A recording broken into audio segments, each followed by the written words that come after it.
We have quorum. Okay. Sergeant at Arms, ring the quorum bell for 10 minutes.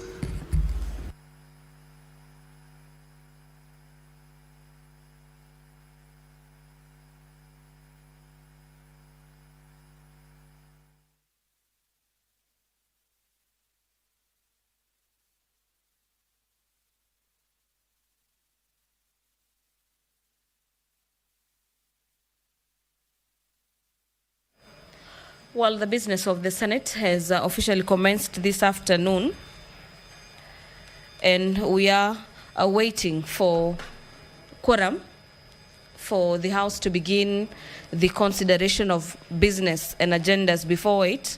But before I handed you over, I was just taking you through the highlights in the order of business, where there is an amendment to the report of the Standing Committee on Finance and Budget on the fourth basis for allocation of the share of the national revenue among counties. This is a notice of motion by the Senator for Nyamira, who is seeking to amend the report of the Standing Committee on Matters Finance and Budget.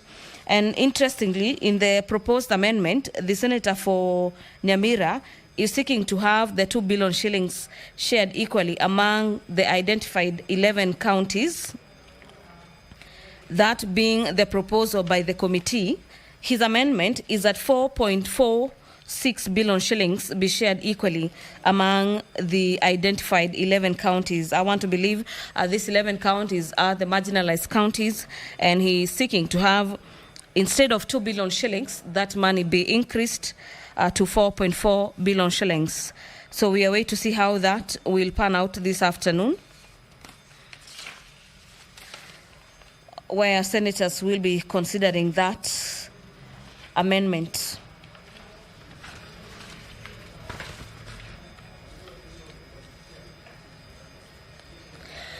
The chairperson, Standing Committee on Justice and Legal Affairs, as well as Human Rights, will be tabling the report of the Standing Committee on the Senate Justice and Legal Affairs and Human Rights, following the committee's inquiry after a petition to the Senate was made by Ms. Christine Njoki Mweru regarding incomplete investigations and failure to arrest as well as prosecute suspects involved in the abduction and disappearance of Mr. Joshua Gishuki Mwangi. The Conflict of Interest Bill, National Assembly Bills number 12 of the year 2023, is also set to feature in the Senate this afternoon, where the Senate Speaker is set to pass the message from the National Assembly in regards to the Conflict of Interest Bill, National Assembly Bills number 12 of the year 2023. The National Assembly has already considered the Conflict of Interest Bill that had some reservations from the President and passed the bill and agreed with the memoranda from the President that highlighted a number of issues that needed some sort of streamlining in the Conflict of Interest Bill. So that communication will be made at the Senate this afternoon.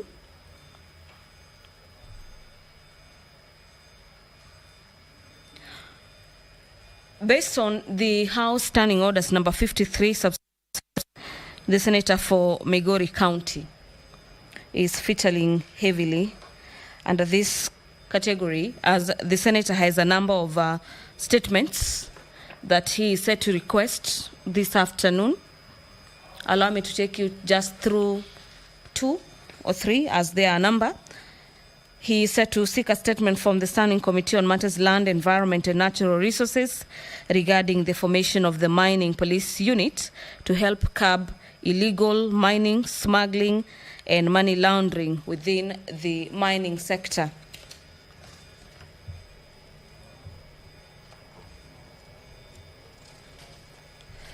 The Senator for Migori, in this statement, wants the committee to address the legal basis and justification for the formation of the Mining Police Unit, how the roles played by the Mining Police Unit differ from those of the inspectors of mine under the Mining Act. The committee is also required to establish the number of cases handled by the unit so far. This is the Mining Police Unit, including details on the quantity of the illegally mined minerals recovered and the status of the prosecution of the responsible individuals.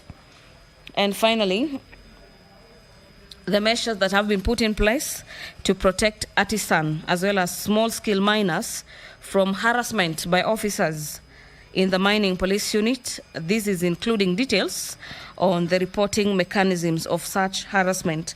So this is a statement directed to the Committee of the Senate on Land, Environment and Natural Resources, which is required to provide answers, having looked into the issues of Mining Police Unit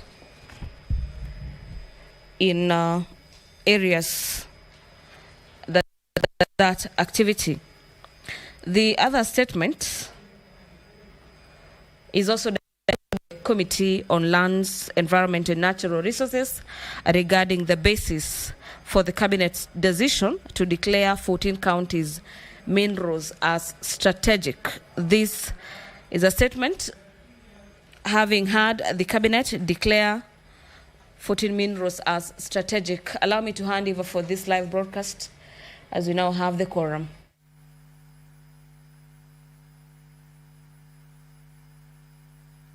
Honourable Senators, can we now start our business? Order number 1, administration of oath. Next order. Order number 2, communication from the chair. Next order. Order number 3, messages.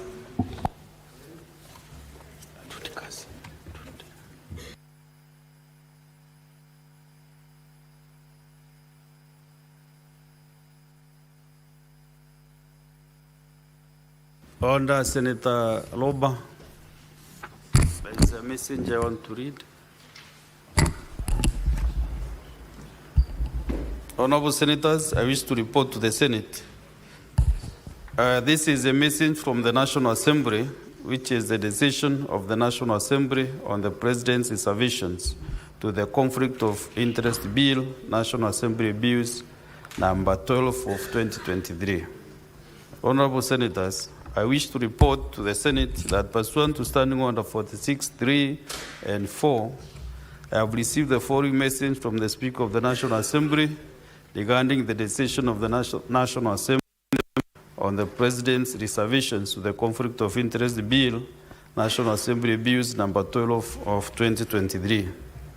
The message, dated Tuesday, June 2025, was received in the office of the Clerk of the Senate on Wednesday, 4th June 2025.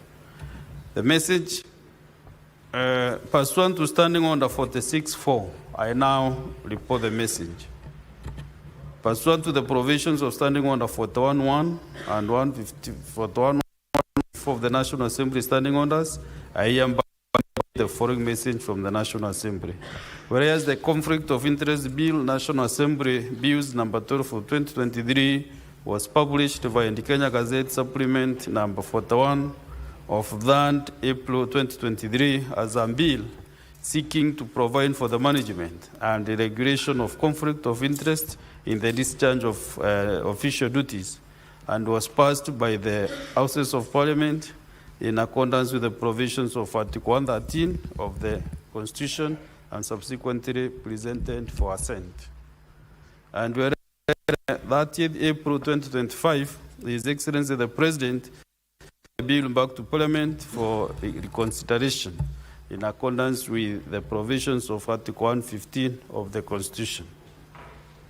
Further, whereas the National Assembly considered the President's reservations to the Conflict of Interest Bill, National Assembly Bills number 12 of 2023, and passed the bill a second time with amendments on Tuesday, thus fully accommodating the President's reservations.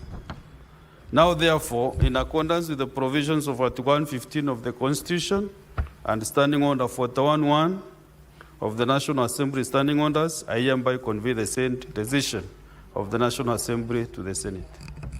Honorable Senators, as you are aware, the Senate was seized of the President's memorandum on 30th April 2025, and the matter was subsequently referred to the Standing Justice, Legal Affairs and Human Rights for consideration and reporting. The committee, through a motion, sought and was granted an extension of time by a further 45 calendar days on 20th May 2025 to enable the committee conclude its deliberations and table its report. I urge the committee to expedite the consideration of the President's reservations. Next order. Order number 4, petitions. Next order. Order number 5, papers.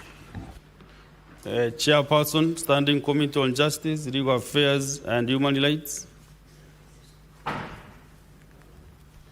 Or a member of the committee.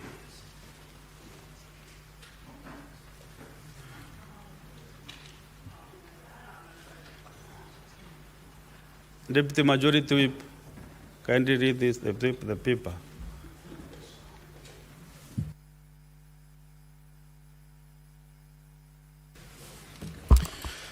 Thank you, Mr. Speaker, sir. Mr. Speaker, sir, I beg to lay the following paper on the table of the Senate today, 5th June 2020. A report of the Standing Committee on Justice, Legal Affairs and Human Rights on a petition to the Senate by Ms. Christine Njoki Mweru regarding incomplete investigations, failure to arrest and prosecute suspects involved in the abduction and disappearance of Mr. Joshua Gishuki Mwangi. I beg to lay. Next order. Order number 6, notices of motion. Again, Senator Lengwe, give notice.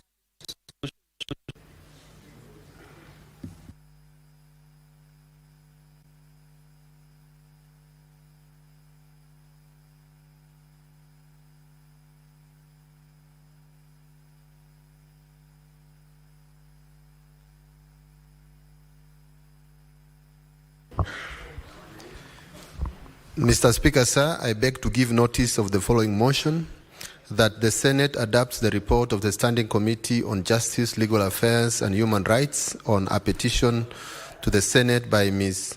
Christine Njoki Mweru regarding incomplete investigations and failure to arrest and prosecute suspects involved in the abduction and disappearance of Mr. Joshua Gishuki Mwangi, laid on the table of the Senate on Thursday, 5th June 2025. Thank you. Before we go to the next order, let me make this communication. This communication is on the visiting teachers and students from Rodagati High School in Nyeri County.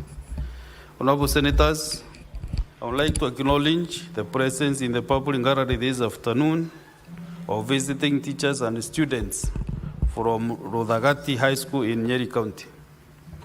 The delegation comprises 75 students and 3 teachers who are in the Senate for a one-day academic exposition. Honorable Senators, in our ancient tradition of receiving and welcoming visitors to Parliament, I extend a warm welcome to them, and on behalf of the Senate and on my own behalf, wish them a fruitful visit. Thank you. Senator Wamatinga. Mr. Just Speaker. 1 minute is enough. Thank you very much, Mr. Speaker. Indeed, I'm delighted today because this is my former school. I went to Rodagati Secondary School. If it's your former school, 2 minutes. Yes, thank you very much, Mr. Speaker. Indeed, I'm a proud former student of Rodagati Secondary School, and today I'm very proud to see young boys from my former school coming to the Senate and finding one of the Senator of Nyeri County is a former student of Rodagati. I would want to encourage them and really indeed tell them that we live in a country that gives every person, every child, regardless of where they come from, an opportunity to serve this country. Rodagati was and still is one of the best day schools, now a boarding school in Nyeri County. And Mr. Speaker, this is an extra-county school that produces some of the best scholars and has produced quite a number of scholars, including myself. And today marks that day that my boys from that school have come to visit the Senate, only to find a former boy sitting here as the senator. And I want to encourage them. Work hard, be diligent in whatever you do, obey your teachers, your parents, and you should know that the sky is the limit. And me standing here today is a proof enough that you can become whatever you want to be, because you are the bearer of your vision. And let nobody tell you, because you did not go to one of those big names, that you cannot become somebody in this country. I am a senator and a commissioner at the same time, and I'm very, very proud today to welcome you here, to encourage you to learn, and most importantly, to tell you that yes, indeed, your future lies in your hands, and you can chase after your dreams, and you can become whatever you want to do to become. In the Senate, which is the upper house, we are 67 senators, and one of them comes from your school, and therefore, that should be a motivation enough for you to go and work very, very, very hard. I'll be seeing you out there to share with you a word of I'll also be coming to visit your school, because I remember I promised you a checker. I've already bought it. It's at home. I'll be bringing it in the next couple of days. And welcome to the Senate. And I'll be seeing you later. Thank you very much, Mr. Speaker. Very well. Next order. Order number 7, nominations and statements. We have statements under Standing Order 53-1. Senator Kavidu.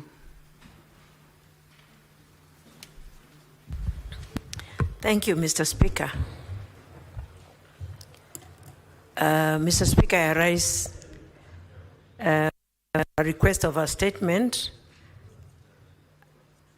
on the state of stadiums facilities in Machakos County.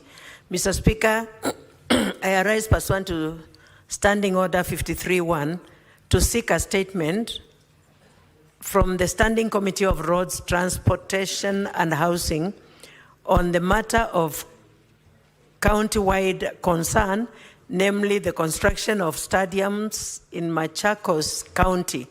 Mr. Speaker, the county government of Machakos in January 2019 awarded contracts for construction of Masi and Mavoko stadiums to a local firm at contract sums of 49,479 and 44,616,635 respectively. However, construction works at both stadiums stalled, and the contractor abandoned the respective site. Further, the county, through the Department of Tourism and Sports, entered into contract with the designing and building of Kinyui Stadium at a contract price of 49,906,650 in the financial year 2018-2019, with the initial contract period of 3 years, which has since expired. In the statement, the committee should address the following. 1, the current status of construction in Masi, Mavoko, and Kinyui stadiums, including progress made since construction abandoned the site, since contractors abandoned the site. The reasons, 2, the reasons for the stalling of construction works at the 3 stadiums and the prolonged abandonment of the sites by the contractors. 3, a breakdown of funds disbursed to the contractors to date for each of the projects, and indicate whether there has been any loss of public funds in stalled projects. 4, The measures taken by the county government to hold the contracted firms accountable for abandoning the projects, including any penalties, legal action, and contract termination proceedings. 5, whether there are any concrete plans to revive, retender, and or complete the construction of the stadiums and provide timelines of the same. Mr. Speaker, I have another one. Request for statement on public health risks and consumption of food crops irrigated within contaminated water in the Nairobi metropolitan area. Mr. Speaker, I arise pursuant to Standing Order 53-1 to seek a statement from the Standing Committee of Health on the matter of national concern regarding public health risks associated with the use of contaminated water from the Nairobi, Ngong, and Athi River from the irrigation of food crops in areas such as Kitengela, Athi River Town, Great Wall area, Kibera, Kamulu, Mailisaba, and the surrounding communities. Mr. Speaker, sir, there is increasing concerns that untreated wastewater and industrial influents are being used to irrigate food crops such as vegetables and tuber crops, which are later sold in local markets and major supermarkets. Studies have indicated the presence of heavy metals like lead, cadmium, and mercury, as well as microbial pathogen in the water and soil used to cultivate. Consumption of such produce poses serious health risks, particularly to children and expectant mothers. In the statement, the committee should address the following. 1, measures being implemented by the State Department of Public Health and Professional Standards in the Ministry of Health to prevent the irrigation of food crops using contaminated water within the Nairobi metropolitan areas and ensure that food sold to the public is safe. 2, the surveillance and regulatory mechanism in place to test and monitor vegetables and tuber crops sold in both normal and formal markets for contamination of heavy metals and pathogens. 3, whether the ministry has conducted any health impact assessment on the consumption of crops irrigated with polluted water in the affected regions, including findings and subsequent action taken. 4, information of public education initiatives, enforcement measures against violators, and strategies being implemented to secure the food supply chain from contaminated produce. Thank you, Mr. Speaker. Senator Agnes Kavindo Mudhama, Senator Machakos County. Senator Murango.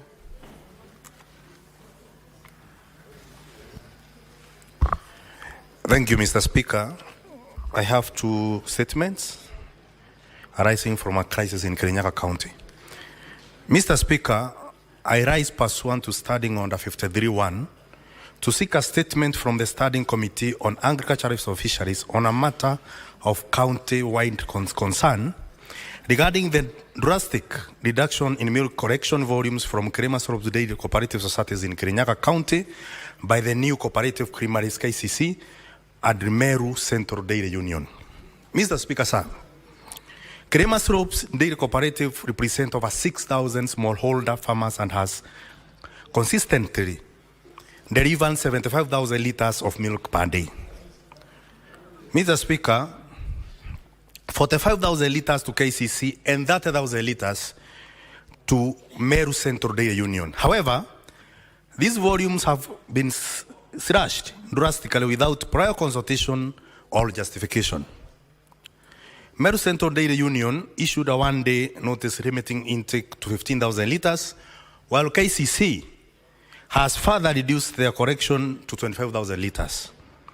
This abrupt action has created a surplus of 35,000 liters per day, overwhelming storage capacity and leading to direct loss estimated to be 2 million daily. Mr. Speaker, in the statement, the committee should address the following. 1, reasons behind the abrupt reduction in milk correction by new KCC and Meru Central Dairy Union from Crema Syrup Dairy Cooperative, and why affected farmers were not given adequate notice or alternative arrangement despite having a contract. 2, why suppliers outside Meru County, especially in Kirinyaga, are being affected or penalized despite their loyalty during dry seasons, while milk collection continues uninterrupted in most of the regions. 3, immediate and long-term measures the State Department of Livestock is taking to absorb surplus milk, including efforts to expand cooling infrastructure in Kirinyaga and provide timely market access to prevent post-harvest losses. And 4, policy interventions in place to protect small-scale dairy cooperatives from sudden harmful disruptions in supply chains and ensure their stability and sustainability. And lastly, the government strategies to regulate milk and dairy imports from Uganda, including safeguards to protect local producers and processors from unfair competition. My second statement, Mr. Speaker, sir, is on the directive mandating direct payment of coffee sales proceeds from the Nairobi Coffee Exchange to individual farmers. Mr. Speaker, sir, I rise again pursuant to Standing Order 53.1 to seek a statement from the Standing Committee on Agricultural and Fisheries on a matter of national concern regarding the directive issued by Minister of Cooperatives and Micro, Small and Medium Enterprises Development on 18th November 2024, mandating direct payment of coffee sales proceeds from Nairobi Coffee Exchange to individual farmers. The committee should address the following. 1, whether the ministry undertook consultation with coffee cooperative societies and other relevant stakeholders before issuing the directive mandating direct payment of coffee sales proceeds from the Nairobi Coffee Exchange to individual farmers, and if so, obtain information on the same. 2, whether the directive aligns with the provision of Cooperative Societies Act and the Constitution of Kenya, and specifically how the directives impacts the constitutionally guaranteed freedom of association. 3, the economic and structural impact of the directive on coffee cooperative societies, including the measures in place to safeguard the future of these cooperative societies, which provide essential services to the farmers. 4, measures in place to cushion small-scale farmers, particularly those producing less than 200 kilograms of coffee cherry annually, from increased transaction charges and other diverse effects associated with the piecemeal payments, including limited bargaining power. And lastly, whether the ministry can consider a review or suspension of the directive to allow for wider consultations to ensure that the directive does not compromise the integrity of coffee value chain. Signed by Senator Morango from Kirinyaga County. Thank you, Mr. Speaker. Senator Seki. Thank you, Honorable Speaker. A request for a statement on the shortage of newborn vaccines BCG, and polio in Kenya. Mr. Speaker, sir, I rise pursuant to Standing Order 53-1 to seek a statement from the Standing Committee on Health regarding the ongoing shortage of essential newborn vaccines, specifically Besiles, Calmette, Quirin, BCG, on oral polio vaccines, or OPV, in medical facilities across the country. This is growing concern among parents and healthcare providers over the persistence and availability on those critical vaccines. The BCG and OPV vaccines are vital in protecting infants against tuberculosis and polio, which continues to pose significant health risks, particularly in vulnerable communities. The current shortage undermines the national immunization program and threatens to reverse decades of progress in child health and disease prevention. In the statement, the committee should address the following: a cause of the shortage of BCG and polio vaccines in Kenya, including financial constraints, currently procurement challenges, and logistics handles in vaccine supply and distribution. 2, the steps being undertaken by the Ministry of Health and timelines to resolve the shortage and restore vaccines availability in all affected facilities. 3, Honorable Speaker, measures in place to strengthen the national vaccine supply system, including coordinations with county governments to ensure stability and avoid future stock out. Thank you, Honorable Speaker. Next is Senator Andy Okech. Thank you, Honorable Chair, Honorable Speaker, and thank you, Honorable Speaker. I approached you on the request Eddie Okech that I read out his statements, and Honorable Speaker, you allowed me. And Honorable Speaker, with that approval, allow me to read the 4 statements by Senator Eddie Okech in the order in which they appear. Yes, Honorable Speaker. Very well. Thank you. Honorable Speaker, the first statement is a request for a statement on the formation of the Mining Police Unit.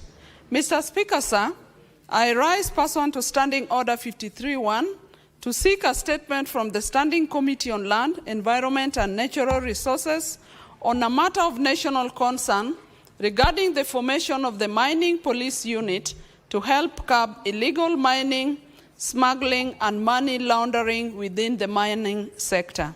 In the statement, the committee should address the following, Mr. Speaker, sir. 1, the legal basis and justification for the formation of the Mining Police Unit. 2, how the roles played by the Mining Police Unit differ from those of the inspectors of mines under the Mining Act. 3, the number of cases handled by the unit so far, including details on the quantity of illegal mined minerals recovered and the status of prosecution of the responsible individuals. 4, the measures in place to protect artisanal and small-scale miners from harassment by the officers in the Mining Police Unit, including details on the reporting mechanism for such statement. Senator Eddie Okech, MP, the Senator for Migori County. Statement 2, Honorable Speaker, is a request for a statement on the basis for the Cabinet decision to declare 14 minerals as strategic. Mr. Speaker, sir, I rise pursuant to Standing Orders 53-1 to seek a statement from the Standing Committee on Land, Environment and Natural Resources on a matter of national concern regarding the basis for the Cabinet decisions of the 3rd October 2023 to declare radioactive mineral uranium, thorium, nickel, cobalt, graphite, tantalum, tin, lithium, severite, coltan, chromite, neobium, rare earths, and copper are strategic minerals. In the statement, the committee should address the following: details on the advisory by the Mineral Rights Board and the Director of Mines on the declaration of the 14 minerals as strategic, including an assessment of the legal standing of the advisory by the Mineral Rights Board, which did not have a chairperson appointed by the President at the time. 2, whether the Cabinet Secretary for Mining, Blue Economy and Maritime Affairs also relied upon input from other relevant stakeholders in his request to the Cabinet to declare the minerals as strategic, and if so, provide details on such input. 3, the alternative livelihood options and other support mechanisms the government has provided to miners adversely affected by the declaration of the 14 minerals as strategic. Senator HMP, Senator for Migori County. The third statement, Mr. Speaker, sir, is a request for a statement on the status of artisanal and small-scale mining in Kenya. Mr. Speaker, sir, I rise pursuant to Standing Order 53-1 to seek a statement from the Standing Committee on Land, Environment and Natural Resources on a matter of national concern regarding the state of artisanal and small-scale mining in Kenya. Mr. Speaker, sir, in October 2023, the Cabinet vacated the prohibition on mining using traditional and customary means, also known as artisanal mining. However, little progress has been observed in onboarding artisanal and small-scale miners into the mainstream mining sector in Kenya.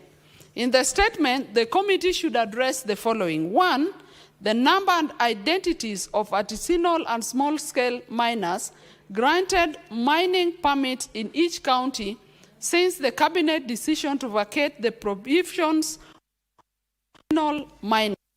2, the actions being taken by the government to address delays in processing applications for artisanal mining permits. Lastly, the delay in operationalization of the already gazetted 32 artisanal mining committees, which are supposed to advise on grant, renewal, and revocation of artisanal mining permits in respective counties. Senator HMP, Senator for Migori County. And Honorable Speaker, the last statement is a request for a statement on the failure by the government to publish the findings of the aerial geophysical survey of Kenya's mineral resources. Mr. Speaker, sir, I rise pursuant to Standing Order 53-1 to seek a statement from the Standing Committee on Environment and Natural Resources on a matter of national concern regarding the failure by the government to publish the findings of the aerial geophysical survey of Kenya's mineral resources undertaken between the year 2019 and 2022. In the statement, the committee should address the following. The findings of the aerial geophysical survey of Kenya's mineral resources undertaken between 2019 and 2022 to publish the said findings, included the projected timelines for such publication. Senator Eddie Okech, MP, Senator for Migori County. Thank you, Mr. Speaker, sir.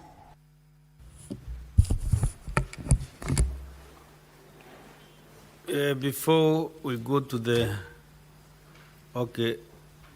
let's get these statements pursuant to Standing Order 57-1, Majority Whip.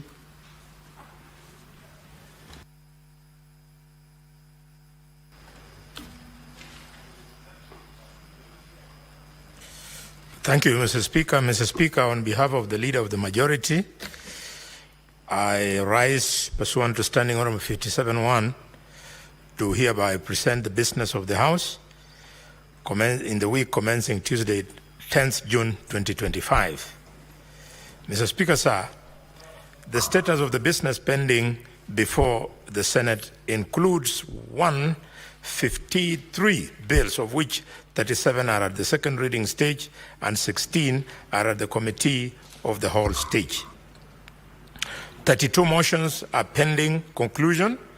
27 petitions are pending conclusion, out of which, Mr. Speaker, 17 are due for reporting by the respective standing committees, and 485 statements pursuant to Standing Order number 53-1 are under consideration by the respective standing committees, Mr. Speaker.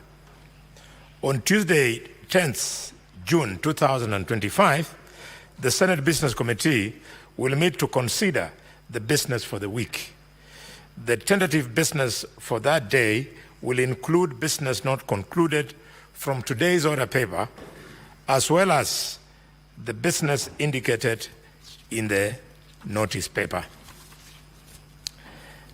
4, the tentative business for the morning sitting on Wednesday, 11th June 2025 will include the schedule of questions and cabinet secretaries as approved by the Senate Business Committee, as well as motions.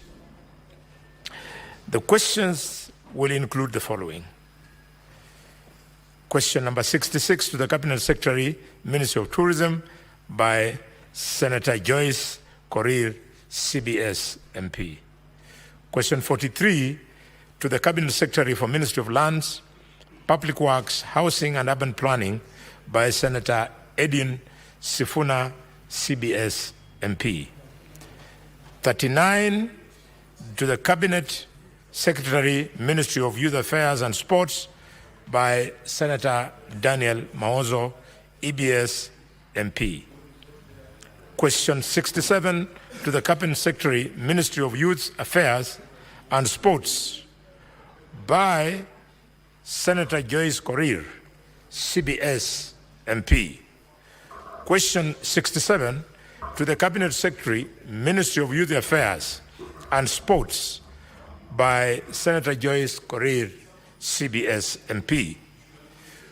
Question number 13 and 18 to the Cabinet Secretary for Interior and National Administration, by Senator James Morango MP.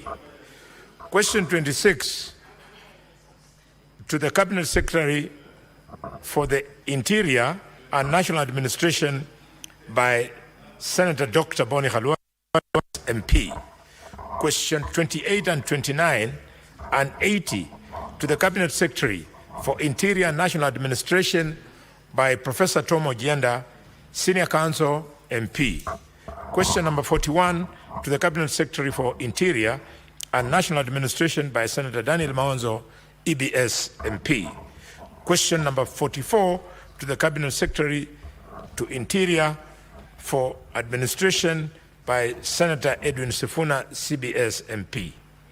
Question number 49 to the Cabinet Secretary for Interior and National Administration, by Senator Shakila Abdallah MP.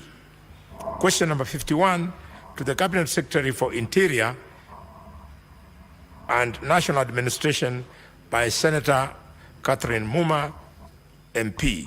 Question number 54, 56, 59 to the Cabinet Secretary for Interior and National Administration, by Senator James Lomenen MP. Question number 62 to the Cabinet Secretary for Interior and National Administration, by Senator Joyce Korir, CBS MP. And finally, to the same minister, question by Senator Kaduri Murungi, MGH, MP, Deputy Speaker. Mr. Speaker, some progress has been made on processing of bills and motions, but what is pending for consideration is still very high. As such, the tentative business of the afternoon sitting on Wednesday, 11th June 2025 will include business not included for Tuesday's order paper and the following. A, on bills. Bills at the second reading stage. the county government's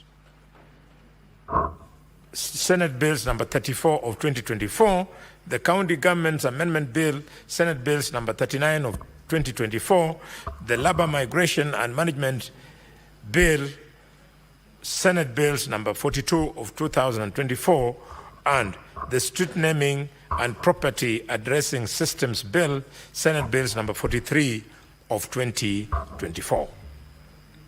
B are bills at the Committee of the Whole. These include the Early Childhood Development Education Amendment Bill, the Local Content Bill, the Street Vendors Bill, the Sports Amendment Bill, the Cooperative Societies Amendment Bill, the Public Fundraising Appeals Bill, the Heritage and Museums Bill, the Environment Laws Amendment Bill, the County Library Services Bill, the Statutory Instruments Amendment Bill, the Creative Economy Support Bill, the Cooperative Bill, the County Government's Election Laws Amendment Bill. Mr. Speaker, we also have motions, namely the motion on the report of the Liaison Committee on the activities and operations of the Select Committees of 2024. 2, report of the Standing Committee on Devolution and Intergovernmental Relations on its inquiry into the state of governance in the county governments of Garissa arising from a statement that was sought by Senator Abdul Haji, MP. 3, report of the Standing Committee on Devolution and Intergovernmental Relations on its inquiry into the state of the markets in Vihiga and Bungoma counties arising from a statement sought by Senator Godfrey Osotsi, MP, and Senator David Wakoli, MP. Fourthly, the motion on the progress report of the Standing Committee on National Cohesion, Equal Opportunity, and Regional Integration on the inquiry into the diversity and inclusivity in the staff composition of state agencies in Kenya. With respect to the aforementioned bills at the Committee of the Whole, I'd like to urge the respective standing committees to prioritize their consideration and to file reports thereon within timelines specified under the Senate standing orders. I also urge all senators attending to file amendments to the same within reasonable time for the Senate to be able to dispense with the bills at the Committee of the Whole. The projected business for Thursday, 12th June 2025 will include business not concluded from Wednesday's order paper and any other business scheduled by the Senate Business Committee. Mr. Speaker, sir, as honorable senators will note, the Senate will proceed on recess on the 13th of June 2025 pursuant to the standing Senate calendar. As such, I will move a motion of adjournment on the 12th of June 2025 for the Senate to adjourn until the next part of the session. In this regard, I urge all of us to take advantage of the available time to conclude on business pending before the Senate.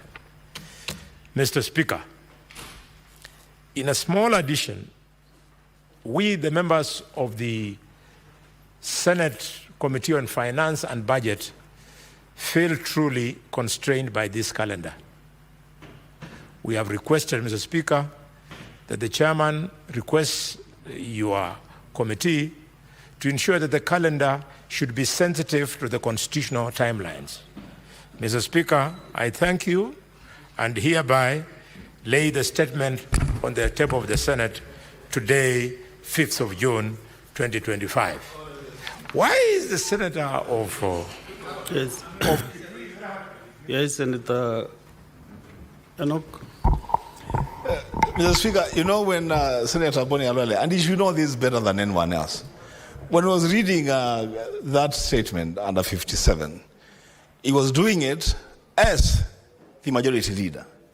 Now he switches on the floor and starts addressing the Senate as a member of a committee. The Speaker, that is not procedural, it's not allowed. Yeah, I think even the Lekond itself did not capture what he said. Because the chairman is here and he cannot talk on behalf of the chair of the Budget and Finance Committee. So I think, Bonnie, next time I will give that responsibility to your deputy, Dr. Lelengwe, to do that work in the absence of the majority leader. You have fired yourself.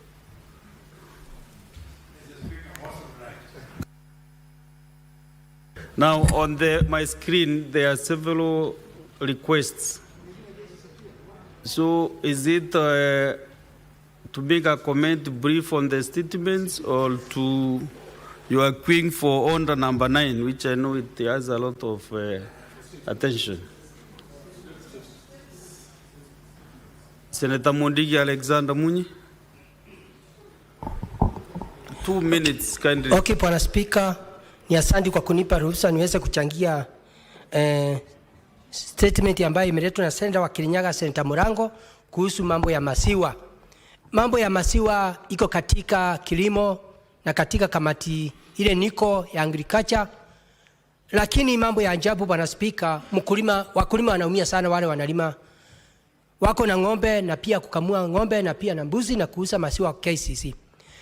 Kwa wiki kadhaa kumetokea kisanga na vita nyingi katika kaunti ya Embu na kaunti zile zingine. Wakati ulikuwa nalia masiwa iweze kupata pesa ile inapatikana na rais wa Kenya na pia CS wa cooperative alikuwa asema masiwa itatoka shilingi 50 pa 1 liter. Lakini mambo ya ajabu, na sisi tulikuwa nang'ang'ana hata mkulima aweze kupunguziwa mambo ya chakula ya ng'ombe na pia na dawa siweze kurudi chini, ndio mkulima aweze kufaidika na bei. Bwana Speaker, saa hii ukienda mlima kuna masiwa ama kuna zile zingine zote, aswa mahali najua Embu, Kirinyaga, Tharaka Nithi, Meru na pia Nyeri, unakuta masiwa imeleta shinda KCC. Ayo mahali masiwa inawekwa hawaje kusukua, masiwa imekuwa nyingi, bei ilikuwa juu. Bwana Speaker, ni kitu ya usuni kwa sababu wakulima wa masiwa wanateseka, wanaumia. Mambo ya ajabu, hizo county wale walikuwa na maroni sasa wameshindwa kulipa ile ndeni, wale walikuwa nalipa school fees wameshindwa, wale walikuwa nataka pesa ya kwenda hospitali wameshindwa. Bwana Speaker, ningeomba tuweze kuonekana vile wasiri wa kilimo na pia wa cooperative waweze kuangaliwa nini inaendelea, kwa sababu saa hii rais alisema masiwa, hakuna masiwa itanunuliwa bei kuliko shilingi 50. Hiyo ingine nikimalizia, Bwana Speaker, mpaka wasiri anaweza kuwa summon na hii Senate akuja njipu ni nini inaendelea, wakati rais iwe juu na inakuwa chini. Wakati huu nikimalizia, Bwana Speaker, ni wakati nakumbuka katika kamati ya REPA kuna pesa ambaye niyo KCC haikulima. Senator Mundigi, samani kidogo tupate hoja ya nidhamu.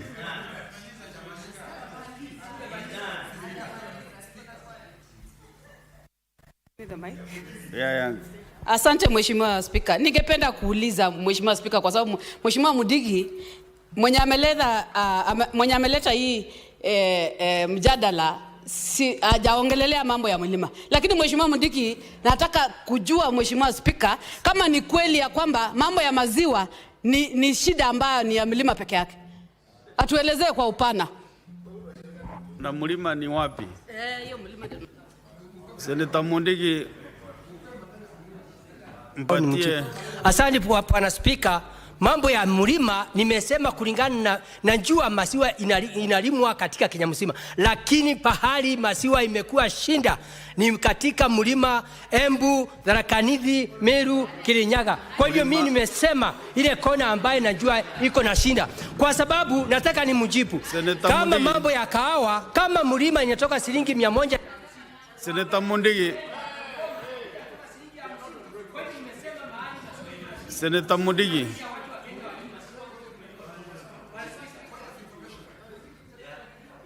Senator Mundigi ameuliza mlima ni wapi? Ni mlima upi unaita mlima? Kwa mlima katika Kenya kuna regions. Mount Kenya ndio mlima, na mlima mnajua katika Kenya saa hii serikali ya Kenya Kwanza, rais wa Kenya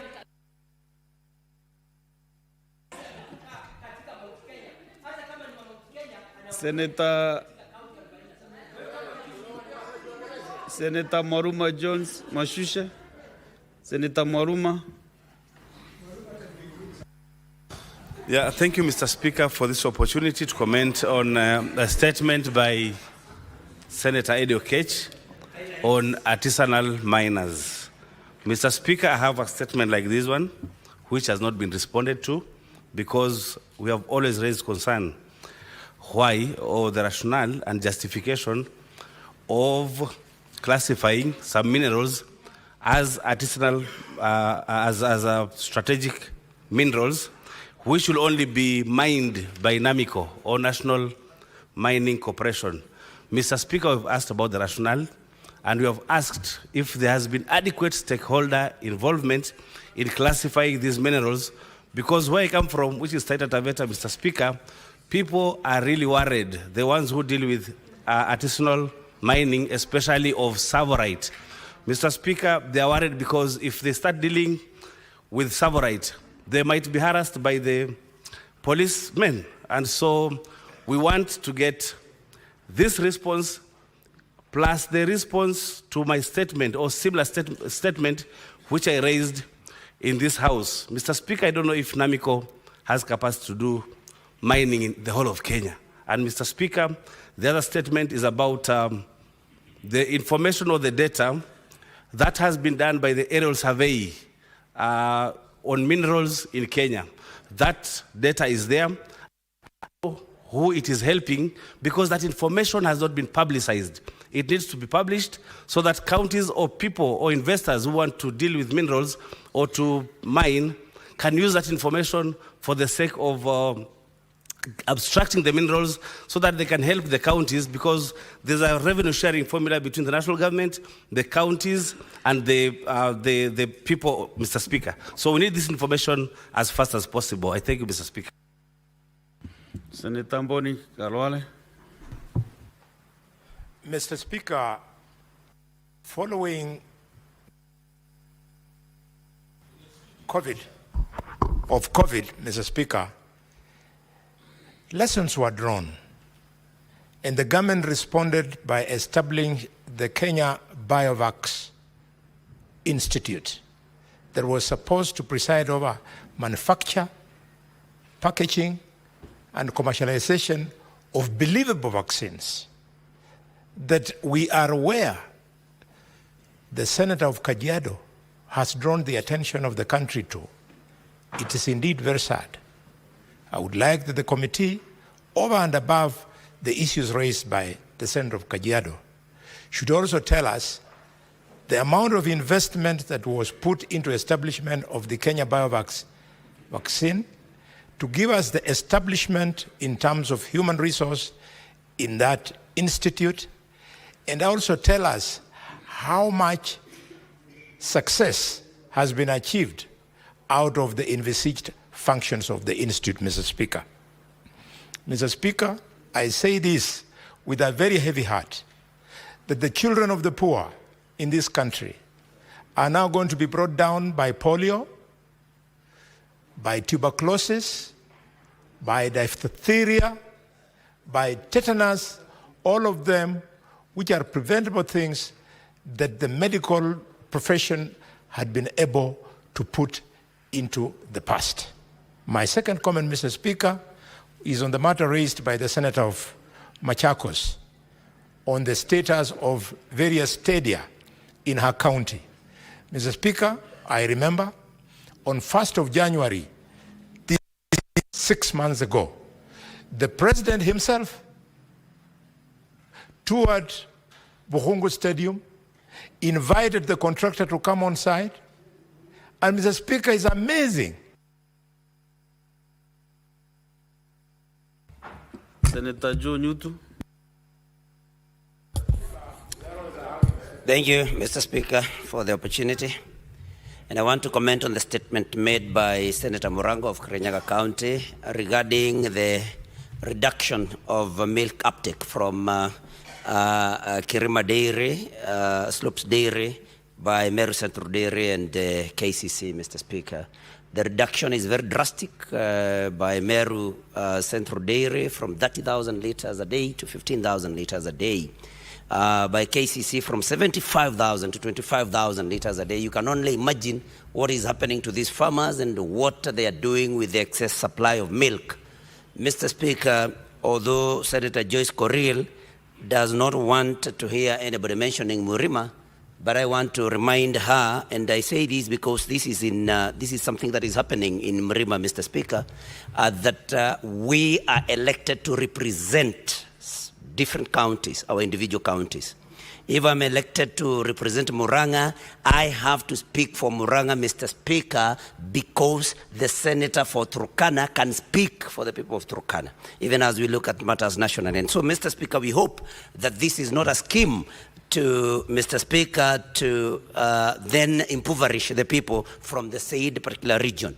Mr. Speaker, I think it's also very important that we deal with the matter of import of milk from Uganda. We should not expose our farmers through importation of milk from Uganda, Mr. Speaker. And I also want to comment about Senator Murango's second statement about the recent directive by the Ministry of Cooperatives to pay directly, coffee farmers directly from the Nairobi Coffee Exchange. This is something which, if implemented, then will kill cooperative societies. And Mr. Speaker, small-scale farmers.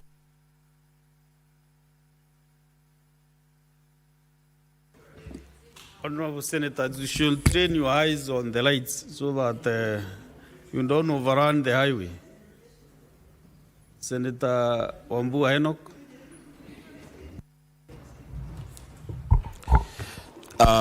I thank you, Mr. Speaker. Mr. Speaker, I stand to make a comment on the statement raised by Senator Agnes Kavindu of Machakos concerning the construction of stadiums in Machakos County. Mr. Speaker, there's a reason why the Constitution of Kenya 2010 and the fourth schedule, part 2, allocates the role of construction of stadiums to county governments.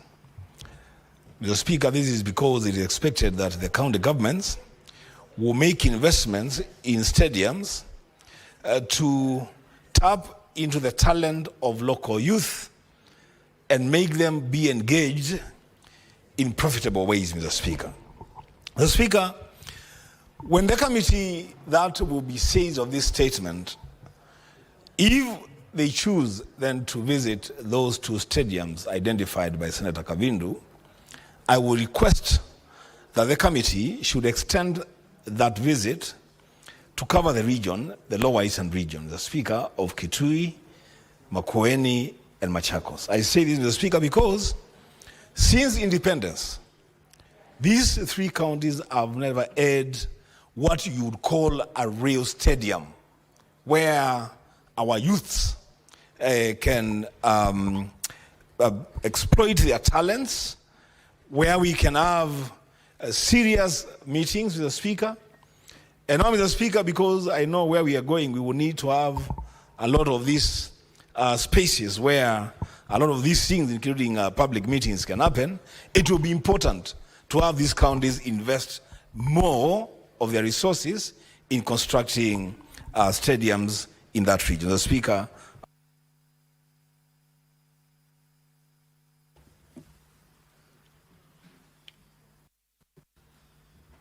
Senator Derito John Kenywa. Asanti Bwana Spika kunipa fursa hii. Nataka kuunga mkono taarifa iliyoletwa na Senator Kirinyaga kuhusu ukulima wa maziwa. Bwana Spika, ni kinaya kwa sababu katika Jamhuri ya Kenya serikali imejitolea mhanga kwa kupatiana pembejeo, mbegu za kisasa. Hata unapata kuna mambo mengi kumeletwa, wanakumbatia mambo ya teknolojia, lakini ni jambo la kuvunja moyo sana ikiwa mambo hayo yatafanywa alafu unapata shirika ambayo imepewa jukumu la kushughulikia mambo ya wakulima hasa maziwa, unapata wafanyi yale ambayo yanapaswa kuwa yakifanywa, kwa sababu wakulima wakati huu ukitembelea sehemu ya Kirinyaga, uende sehemu ya Nyeri, uende Laikipia, wale wanaotegemea mifugo hasa ukulima wa ng'ombe kwa sababu ya maziwa, ilhali maziwa yao haiwezi ikapokelewa yote na KCC. Bwana Spika, vile vile baada ya kupokelewa na KCC hata kulipwa inakuwa ni jambo gumu sana, inakuwa ni kizungumkuti Bwana Spika. Na vile vile hata bei ambazo tayari serikali iliwaahidi, waliambiwa lita ya maziwa itakuwa ikinunuliwa zaidi ya shilingi 50. Lakini Bwana Spika, inakuwa kila wakati ni matatizo. Bwana Spika, tunaomba ya kwamba kamati ya ukulima ambayo itashughulikia jambo hili walivalie njuga na waite Waziri Kagwe aweze kueleza, kwa sababu alipochaguliwa kulisemekana ni mtu aliyebombea na ana ujuzi. Sasa tunataka kuona ujuzi wake akilipa wakulima wa maziwa na walipo wakati unaofaa. Bwana Spika, nashukuru Bwana Spika kwa kunipa fursa hii. Asante.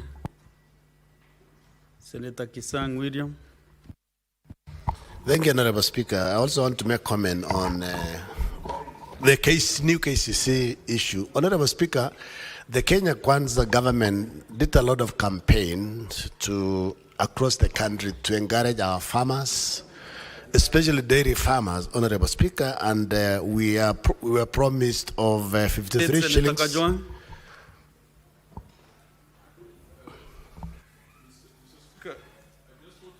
That the gadgets are working, because in your usual democratic fashion, you usually allocate one speaker from either side. I don't know what you had for lunch that has changed you today. The ratio is 2-1, and also I can't see you on my screen. So the ratio is 2-1, almost going to 3-1. And also there is no standing order which is describing what the chair should do when you are here, when you are giving members to contribute.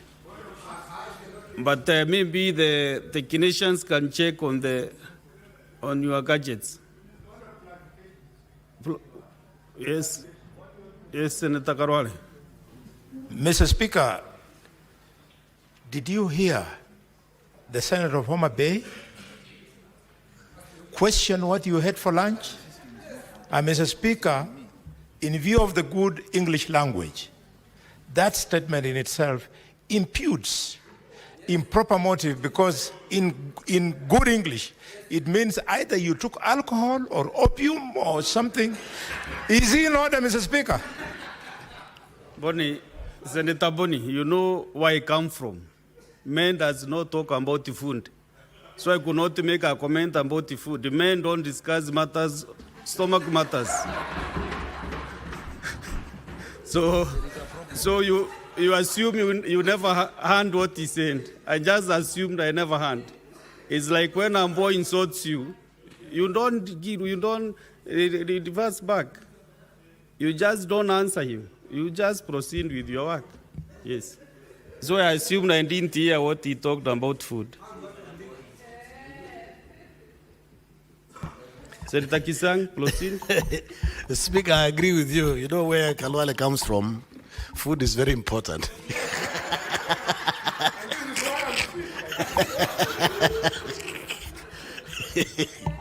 They talk about food all the time. Honorable Speaker, it is so sad that the new KCC and the SACCO in Meru decided to drastically reduce the amount of milk they are taking from the farmers, from 75,000 to 25,000. Honorable Speaker, you know, milk is perishable. It is not, it's not dry food that you can store in your house for long and then submit later on, Honorable Speaker. We need to actually call the CS and the CEO for KCC to come to the house and answer, because our farmers are suffering and we are encouraging them, to have good dairy cows that produce up to 40 kilos a day. And then when they work hard, we stop picking the milk from them, Honorable Speaker. This is not right, and the CS should come to the house and explain what is happening. Because we have shortage of milk. Why are we importing milk from Uganda? Why are we importing maize when we have maize from the neighboring countries, Honorable Speaker? Honorable Speaker, that is something that we need to look at so that we don't discourage our farmers from investing in both dairy and crops, Honorable Speaker. Honorable Speaker, the last one I wanted to make comment is the one by Senator for Migori, Honorable Speaker. You know, the Ministry of Mining cassetted 32 AMCs across the country. Elgeyo-Marakwet County is one of them. And they have taken so long, Honorable Speaker, to operationalize these particular committees that have been cassetted, the additional mining committees across the counties. Honorable Speaker, they need to operationalize, especially this coming financial year from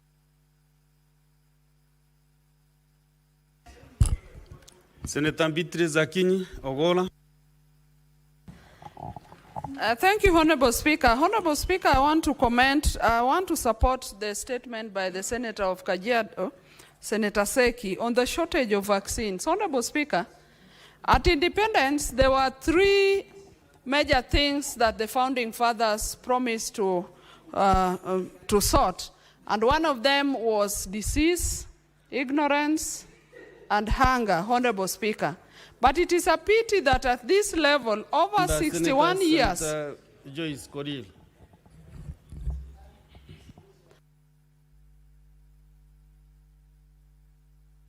Honorable Speaker, it is unfortunate that after over 60 years of independence, we still want to talk about tackling disease. Honorable Speaker, could it be that we are leaving our children to languish in death? Honorable Speaker, coupled with this, I would like the committee to tackle the issue of immunization financing, which is going to be a problem in this country, especially as donors are going to pull out by 2029. Then if we have a problem by now, it means we are running into a worse problem, Honorable Speaker. Secondly, I want to support the statement by Senator Eddie Okech on the concerns regarding the state of small-scale mining in Kenya. Honorable Speaker, just a few weeks ago, we saw over 5 women died at some of those mining sites. We would like the ministry to also state what safety measures they are putting in place for the artisan miners and the small-scale miners all over in the mining areas. And lastly, Mr. Speaker, sir, I would like to comment on the aerial survey of minerals that was done. Why do we find it easy to know where our natural resources, like wild animals, like forests are, and somebody does not want to make public the inventory on minerals, Honorable Speaker? Kenyans deserve to have this knowledge, and so, Honorable Speaker, I support those statements, and Honorable Speaker, there should be a lot of concern on those. Thank you, Mr. Speaker, sir. Senator Okenyuri Esther. Thank you, Mr. Speaker. I wish to first begin by supporting the statement by Migori Senator Eddie on minerals. Mr. Speaker, the statement that has been brought by Senator Eddie is quite weighty, and I would wish the committee that is going to look at that statement to go deeper and even tell us what the body that has been conducting the geological survey looks at for them to term certain minerals strategic, because for a long time I have been thinking soapstone and whatever that surrounds it from Kisii is strategic enough to convince the Ministry of Government to support that as an economic activity because it goes a long way in solving the economic needs of the locals and the country, Mr. Speaker. So I would really be worried that we actually put aside by certain minerals termed strategic.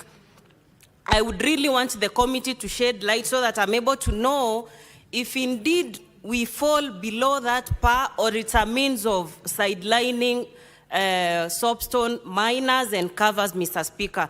And secondly, I also wish to support the statement by Senator Seki. Mr. Speaker, we have had rampant shortages in terms of vaccines, and I do not know why this is recurring. Is it poor forecasting that we are having, or there is general lapse in the ministry, Mr. Speaker? We do not want to lose our children. They are the future of this country. But it's sad that most of them are now missing out on these very crucial vaccines, which are very crucial at their developmental stages, Mr. Speaker. And we actually should not even be talking about this right now. The ministry needs to stop every other thing and address the matter on infant vaccine. Senator Moses Kajwang.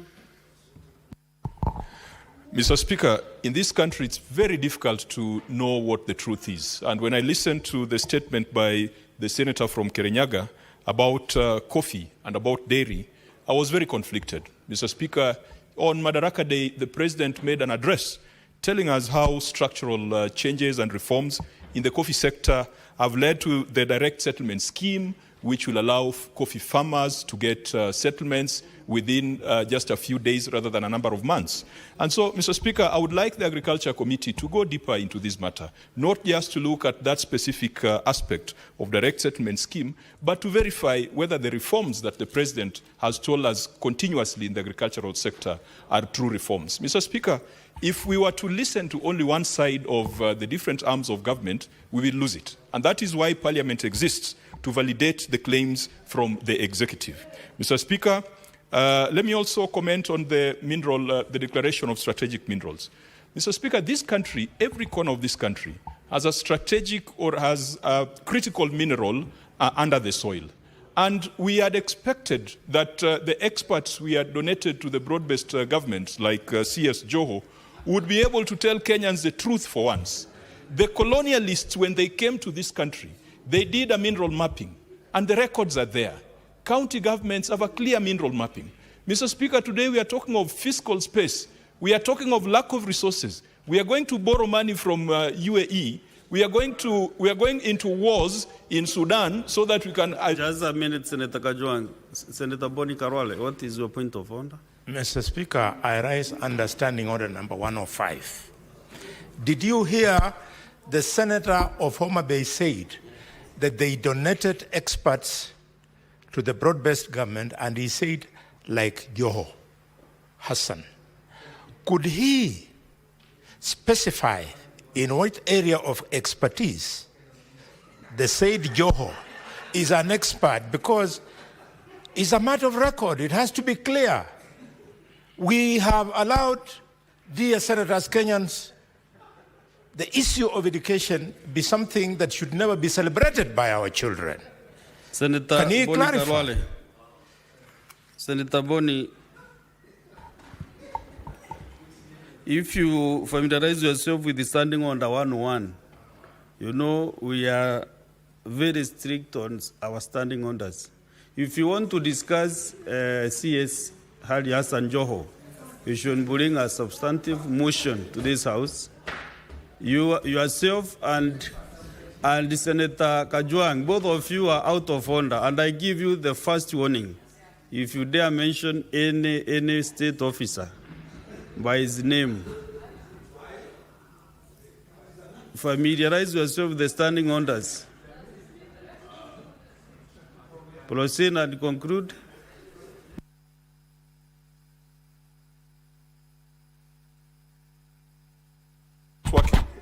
Mr. Speaker, the senator from Kakamega is a renowned expert in bullfighting. and we don't challenge it, and he does not challenge it. So let us just give Joe his flowers, that he can be an expert in making sure that bling coming from our natural resources is well tapped. But Mr. Speaker, I would love that from the blue economy and from our mineral resources, if you were to exploit this, we would not be beggars. And Mr. Speaker, the biggest embarrassment for Africa and the southern part of the world was when African presidents go to the US and they are demeaned and embarrassed by the American president when they go begging for money, which we could get if we our critical mineral resources. So I hope that in that statement, the committee will go deep.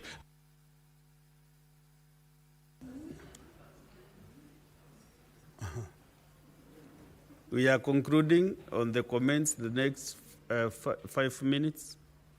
Senator Mgatana Johnson.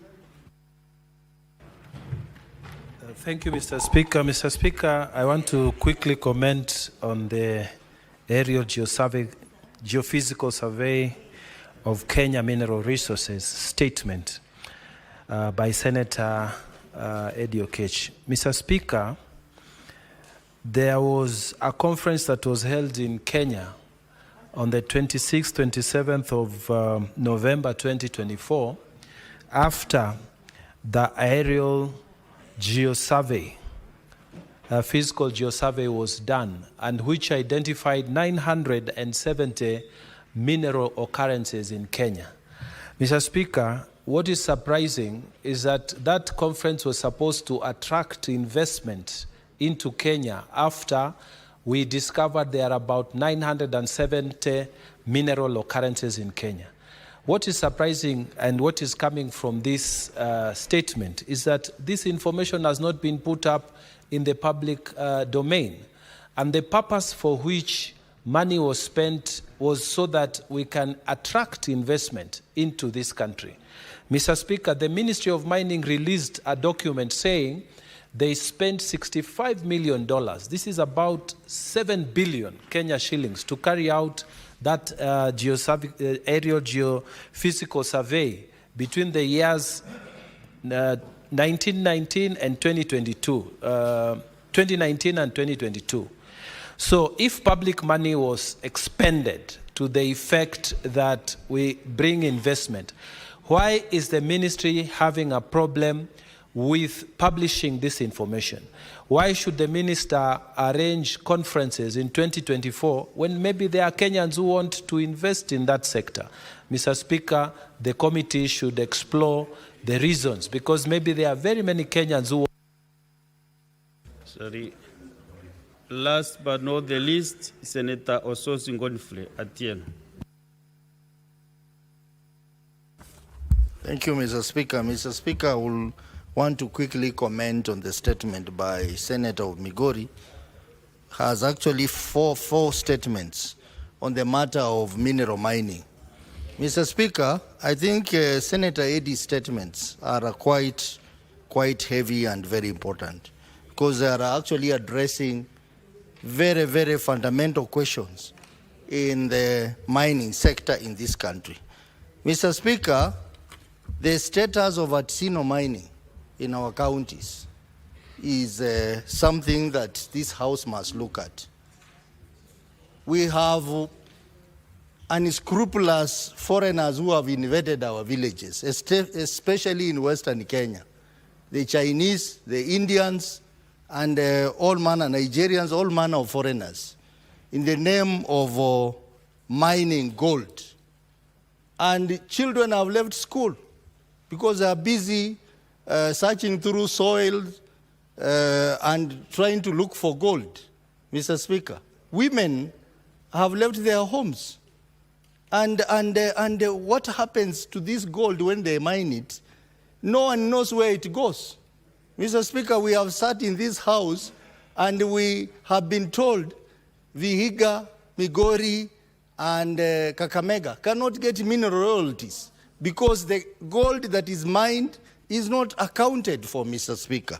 So I think the Committee for Environment, Lands and Natural Resources have an obligation to bring answers to this House as to what exactly happens.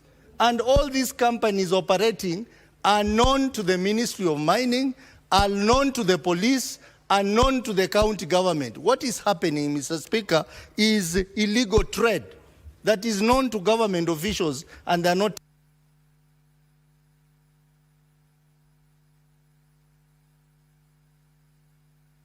That's the end of the statement. Our next order. Order number 8, motion celebrating the life of Professor Ngugi wa Thiong'o. Resumption of debate interrupted on Wednesday, 4th June 2025. Afternoon sitting. Question to be put. Honorable Senators, the debate on this motion was concluded yesterday. And now what is remaining is putting of the question. And this motion does not involve counties and standing on item 4.1. But I want to ascertain whether we have quorum to put the voice vote. Clerk? Okay. What?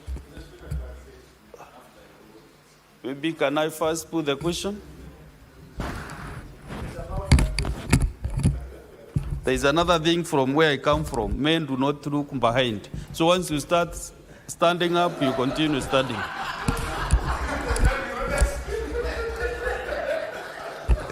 So, Honorable Senators, I put the question that aware that Professor Ngugi wa Thiong'o, a prominent author, academician, and human rights defender, globally recognized for his foundational contributions to literature and good governance, passed away on 20th May 2025 at the age of 87 years. Cognizant that the late Professor wa Thiong'o had an illustrious career in writing and teaching literature, spanning over 6 decades, where he authored landmark novels, plays, and poems that shaped post-colonial studies, contributed to social justice, and inspired generations of writers and thinkers across the world. Honored Senators, Senator Ososi, appreciating that the late Professor wa Thiong'o advocated for indigenous languages and indeed took up writing in his mother tongue at a time when it was not fashionable to do so. Further, cognizant that his legacy in inspiring many generations towards cultural sovereignty and the power of indigenous languages in literature and thought led to numerous international awards being bestowed upon him. Now, therefore, the Senate expresses its deep sadness at the death of Professor Ngugi wa Thiong'o, reckons his celebration and appreciation of his remarkable life, and extends his heartfelt sympathy and condolences to his family, friends, and the nation. Will as many as of that opinion say aye? Aye. Will as many as of a contrary opinion say nay? The ayes have it.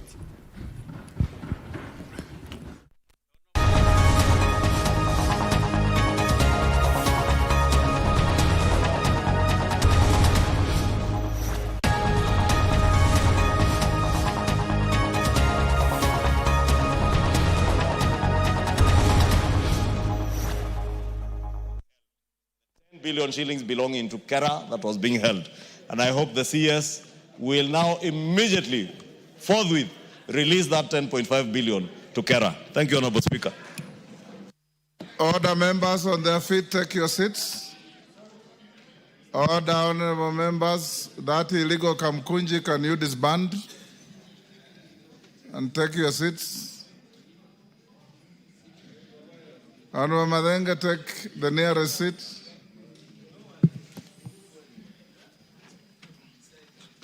Honorable members, before we go to the next order,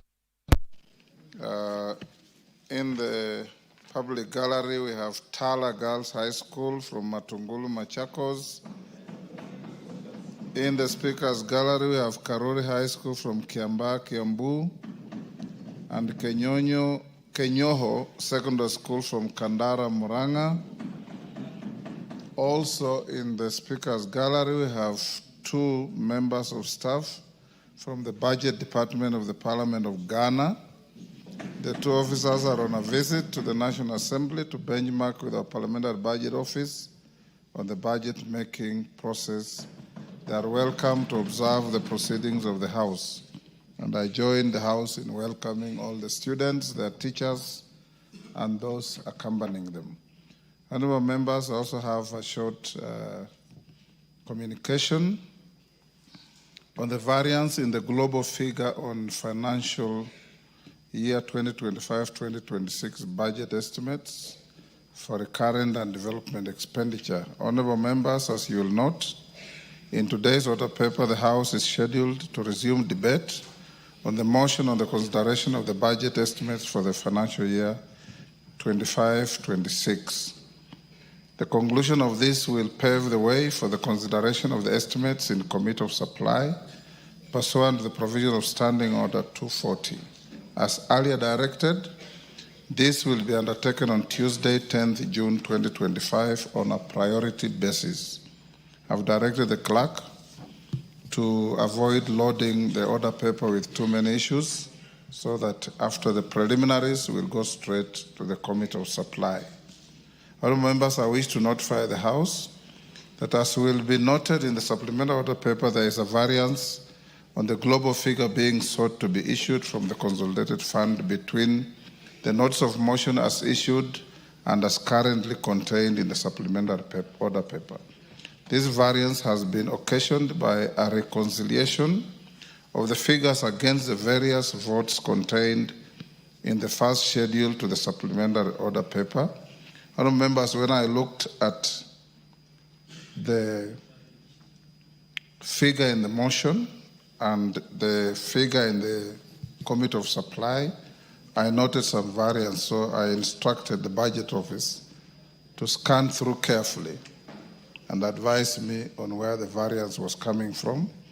And the variance now corrects the figure to 2,538,593,978,440 and not 2,538,293,978,440.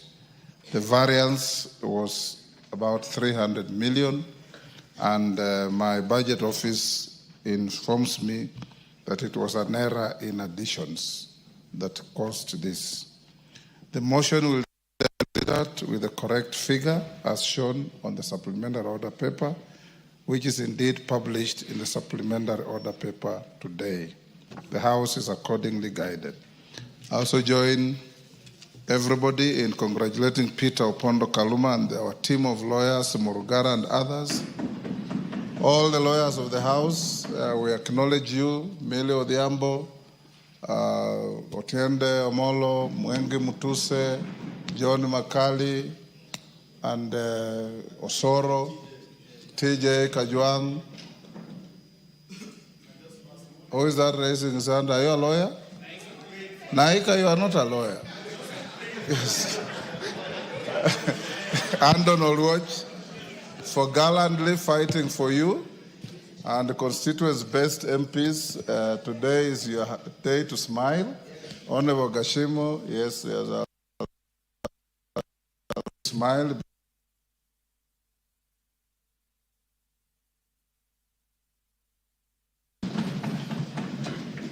And these gallant lawyers of the House have been acting pro bono. Pro bono means, Carolo Monde, I didn't mention you, pro bono means without any payment of fees. So they have been acting for you for free. Next order. Yes, Jared. Honorable Speaker, firstly allow me to congratulate our gallant lawyers and above all congratulate you for leading the team through this, Honorable Speaker. So finally we are getting our fair share. Honorable Speaker, just today there was a pronouncement from a court of law that seems to be injuncting this House over a bill that is yet to be presented here, Honorable Speaker. And this relates to the National Government Constituency Fund, which we just completed the process of public participation, Honorable Speaker. So I know Kenyans are more litigious, particularly civil society, Honorable Speaker. But how do they then go ahead to preempt what is not even before us, Honorable Speaker? Do we treat this as a judgment, or we treat this as idle stand-byers, Honorable Speaker? Because we are lost. How do we injunct something that is not with us? My view on that is well known, Honorable Okello. Call the next order. We'll deal with it. Order number 8, motion. Ratification of the agreement under the United Nations Convention on the Law of the Sea on the conservation and sustainable use of marine biological diversity of areas beyond national jurisdiction. Question to be put. Members on their feet, take your seats. Students in the gallery walking out, you freeze where you are. Order. Honorable Elachi, take the nearest seat. Honorable members, I now put the question at order number 8, which is that this House adopts the report of the Departmental Committee on Blue Economy, Water and Irrigation on its consideration of the agreement under the United Nations Convention on the Law of the Sea on the conservation and sustainable use of marine biological diversity of areas beyond national jurisdiction agreement laid on the table of the House on Wednesday, 4th June 2025, and pursuant to the provisions of Section 8(4) of the Treaty Making and Ratification Act 2012 approves the ratification of the agreement under the United Nations Convention on the Law of the Sea on the conservation and sustainable use of marine biological diversity of areas beyond national jurisdiction, BBN agreement. As many as of that opinion say aye. Aye. As many as of the contrary opinion say nay. The ayes have it. Next order. Order number 9, motion. Consideration of the budget estimates for the financial year 2025-2026. General debate. Third and final allotted day. Resumption of debate. Honorable members, the last member to speak was Honorable Naomi Wako, who exhausted her time. Robert Mbui, I hope you have logged in for this. Go ahead. Yeah, thank you, Mr. Speaker, for an opportunity to also contribute on this matter of the budget estimates for this financial year, 2025-2026. Mr. Speaker, I want to make a few comments on the issue of the budget of this year. First and foremost, noting that the budget has gone up to 4.2399 trillion, which is quite a lot higher than the previous year, and it keeps escalating every year, it keeps going up. And Mr. Speaker, going through the report, because I've taken time to go through the report of the committee, there is some sense of pride that I have seen in the fact that the budget is bigger this time, and Mr. Speaker, also that the revenues is an increased, revenues collected. And Mr. Speaker, when you look at the reasons why the revenues have gone up, it is because of an increase in income tax, an increase in VAT, increase in excise duty collections, and also the introduction of new taxes like the housing levy. Mr. Speaker, it is important to be very careful about the wording, because I know that a lot of people are still pained at the level of the level of taxation in the country, because when you look at the wording on Section 31, where it says that this increased revenue is reflecting optimism in the ongoing tax policy reforms and enhanced revenue administration measures. Madam Speaker, that really isn't the truth, because a lot of people out there have been complaining about, the disposable income and how much lower it has gone as a result of those increased taxations. So, Mr. Speaker, it's important to be careful how we word these issues so that people do not remember the pain that they are feeling. Madam Speaker, we are also talking about an increase in appropriations in aid. And that basically is also not a positive thing because, Madam Speaker, what it really means is that the cost of government services are also going up. And that therefore means that some of our people may not be able to afford the basic services that are supposed to be provided. So when we are celebrating an increase in revenue and celebrating an increase in collections by, government agencies, then we forget that this is money coming out of the pockets of Kenyans who are promised that they would have much more money in their pockets. But despite all this, Madam Speaker, I also notice, again, as usual, we still have a hole in our budget, a deficit in our budget, a deficit to the tune of 876.1 billion. And this deficit, Madam Speaker, will be plugged by borrowing. Now, I go back 2-3 years, and I remember our political leaders were very categorical when they said, we will not borrow in future. But every single budget that is brought to this house, we have to borrow. We are still borrowing. I am not saying that borrowing is bad, but there is an amount of borrowing that goes beyond what we can afford to pay. And even the complaints by the committee itself about the cost of the debt we already have, it flies on the face of exactly what we are doing. Now, Madam Speaker, on the issue of borrowing, 284.2 billion is being borrowed externally, and 591.9 billion from the domestic market. Madam Speaker, what does that mean? Again, we are crowding out local investors. The minute the government borrows locally, it means that the money that was available for businesses to borrow so that they can finance their activities is not available because government is an easier entity to lend to. So by borrowing too much money locally, it means we are crowding out the private sector. And therefore, that means in the long run, the businesses cannot thrive in this country because they have no access to loan capital. Madam Speaker, I've gone through the submissions by departmental committees, and some of them are quite horrific. I do know that there are some changes that have been made and proposed after the discussions, but let me talk about just 2 or 3 committees. The first one is the Education Committee. The Education Committee actually noticed that there was a failure to provide funds for examinations, national examinations. And Madam Speaker, this has happened, in the past, and we have actually sorted out that problem through supplementary budgets. Why are we not taking the education of our children seriously so that we can provide enough funds for all the activities required for education to take place properly? If you want to destroy a nation, just play around with the education of that country. And that is what is going on, because if you do not provide enough money from Treasury directly for examinations, then it means we are not even thinking ahead. So, Madam Speaker, that is one of the things that was raised by the departmental committee. And yet it is one thing that is already in the Basic Education Act that which we passed. I think we made amendments in 2018 that examinations in this country for basic education will be free. Madam Speaker, the committee has also talked about substantial deficits in the Department of Higher Education to sponsor this university funding model.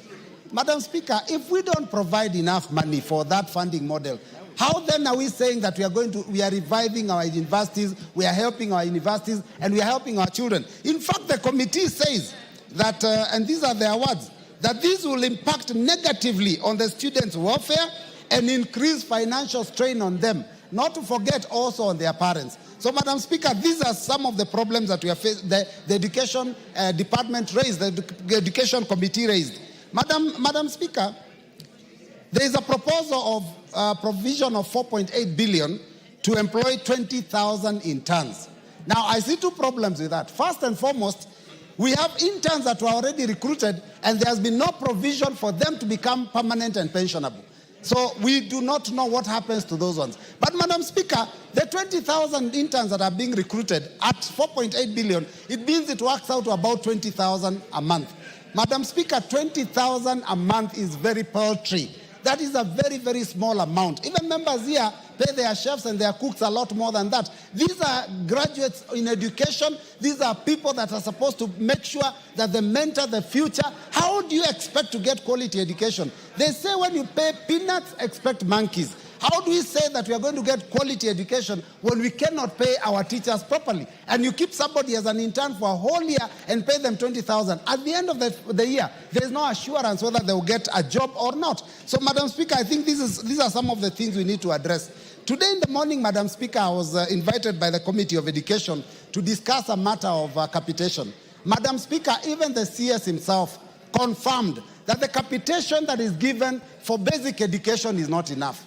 In fact, it is so paltry. The amount given for primary schools is 1,420 shillings per child. That amount of money, Madam Speaker, a school of about 100, 200 children cannot even afford to pay the watchman. Leave alone the other activities, tuition activities, buying of books, the activities that are for sports, drama and music and all that. They cannot afford to do all those things. So, Madam Speaker, we need to provide enough money if we want education in this country to go forward. Madam Speaker, I also looked at the issues raised by the Health Committee, because I believe that health is a very important, very important service in the country.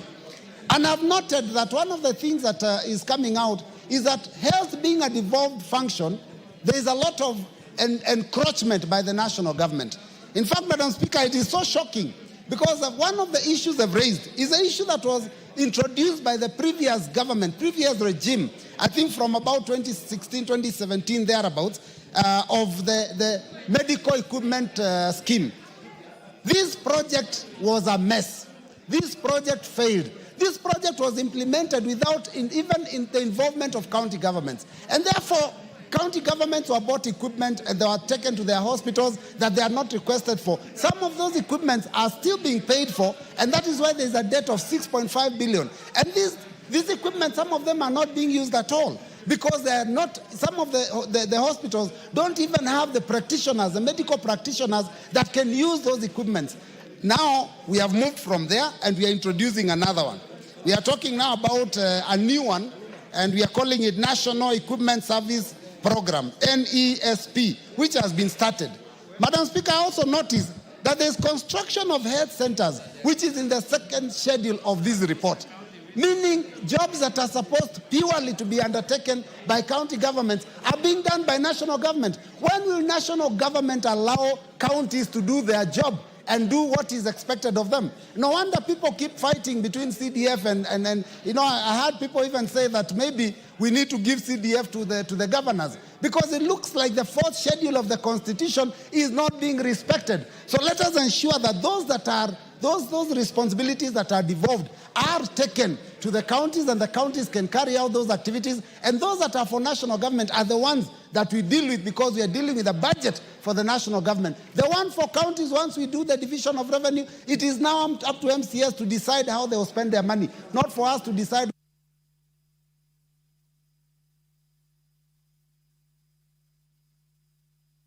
I can give you a minute to finish your sentence. Yeah. Thank you, Madam Speaker. You're very gracious. So, Madam Speaker, I want to just finish by saying that I looked at the second schedule, and some of the things I saw are quite shocking. The sharing of resources. I saw some of us come from an area which we have scarcity of water. And you look at the Department of Irrigation and you notice there's only one or two small projects that are given in that region I come from. Whereas the other areas that are getting a lot more money. I think when it comes to the fair distribution of resources, we must bite the bullet and agree that as we go into the future doing our budgets, we must look at what goes to every constituency, and that must be also a schedule that is given to us so that we know how much each of us is expecting to go to their people, so that we can defend and make sure that it serves our people. With those many remarks, Madam Speaker, I thank you.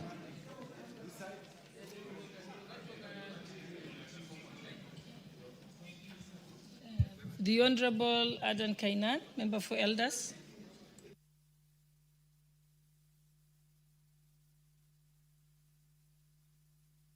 We are not counting this. Thank you, Madam Speaker.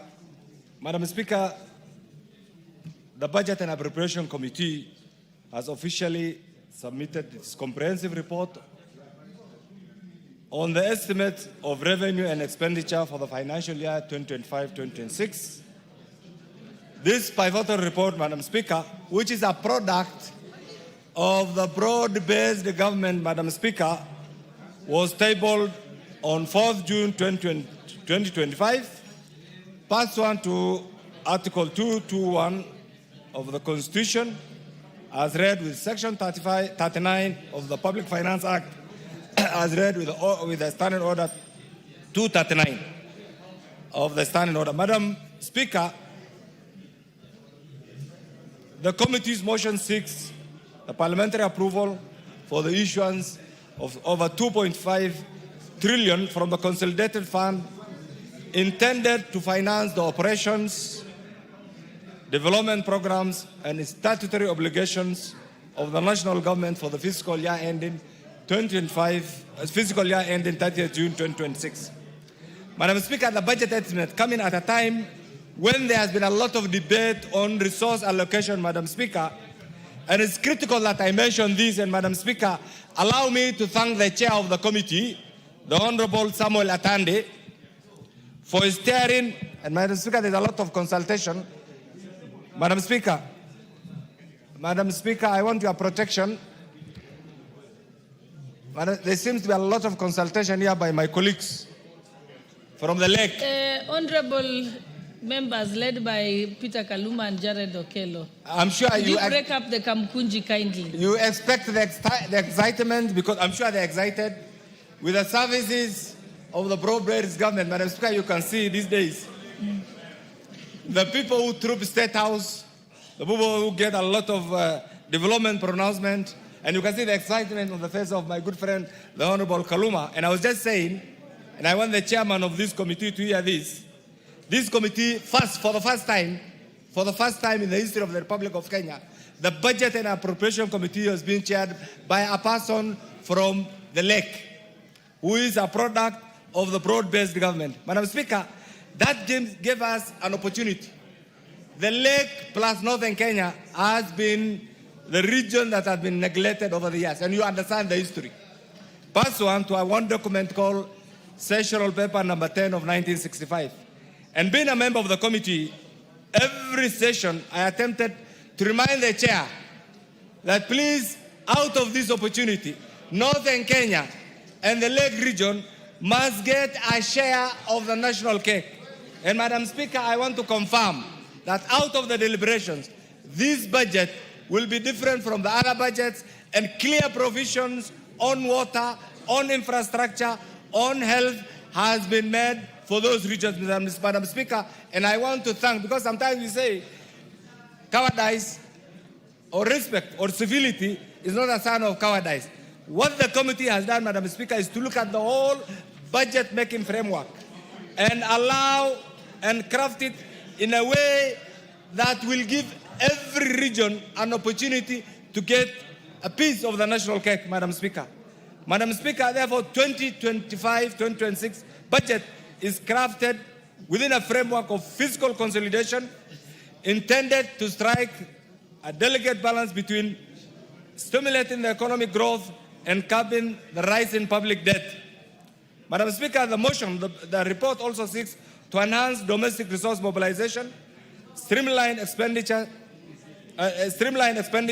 and adopt prudent borrowing strategies. It also underscores the government commitment to reducing fiscal deficit and safeguarding the long-term debt sustainability. Madam Speaker, therefore, this proposal is anchored on transformative pillars. You have seen provisions for agriculture, food security, the micro, small and medium enterprises, affordable housing, universal health care, and digital superhighway and creative economy. Madam Speaker, these are things that were lacking. And therefore, this approval process is the cornerstone for our democratic governance, ensuring transparency, accountability, and citizens' trust in the public finance management. Madam Speaker, through the legislative scrutiny, and this is what we have done as a committee, Parliament plays a pivotal role in ensuring that funds are directed towards priority needs, Madam Speaker. And this is why, for some of us who come from a region that has been historically marginalized, when we see allocations for particular sections, Madam Speaker, and allow me to dwell on this road. Allow me to dwell on this road. The road from Isiolo, Modogash has a World Bank funding. The road from Modogash to Samatar, Madam Speaker, was on an annuity program which has been gladly sorted out by the government. From Samatar to Wajir did not have funding, and there was anticipation that the Arab Development Fund will do something. But right now, under this budget, there's clear budgetary provision for the tamaking of that particular section, Madam Speaker. And I want to say kudos for the head of the Ministry of Roads and Transport, Mr. Chirchir, and the committee for that particular clear provision, Madam Speaker. Madam Speaker, equally, there's a particular area that has been missing, and we'll be pushing the Ministry of Energy, Mr. Speaker, and I'll be asking the Budget Committee led by the Honorable Atande to make a clear, outright determination that Northern Kenya must be connected to the national grid. Madam Speaker, Northern Kenya comprises of 70% of the landmass of the Republic of Kenya, and yet the national grid ends in Garissa.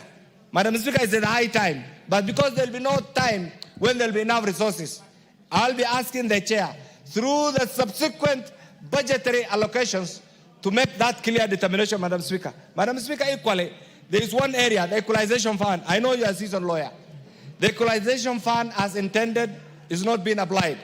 Madam Speaker, I want to request the leadership of BBG, the leadership of the Northern Frontier counties, the leadership of the counties that ought to benefit from this, to urgently come together and resolve some of the legislative challenges so that we get proper avenue, proper mechanism in utilizing this fund. As it is right now, the time is coming to an end, and yet there's nothing to account for on how the funds were collected, how the funds were utilized, and, Madam Speaker, very soon, the Kenyan public will ask us whether the provision of this article has enabled us to catch up with other Kenyans whom we have called the halves over the years.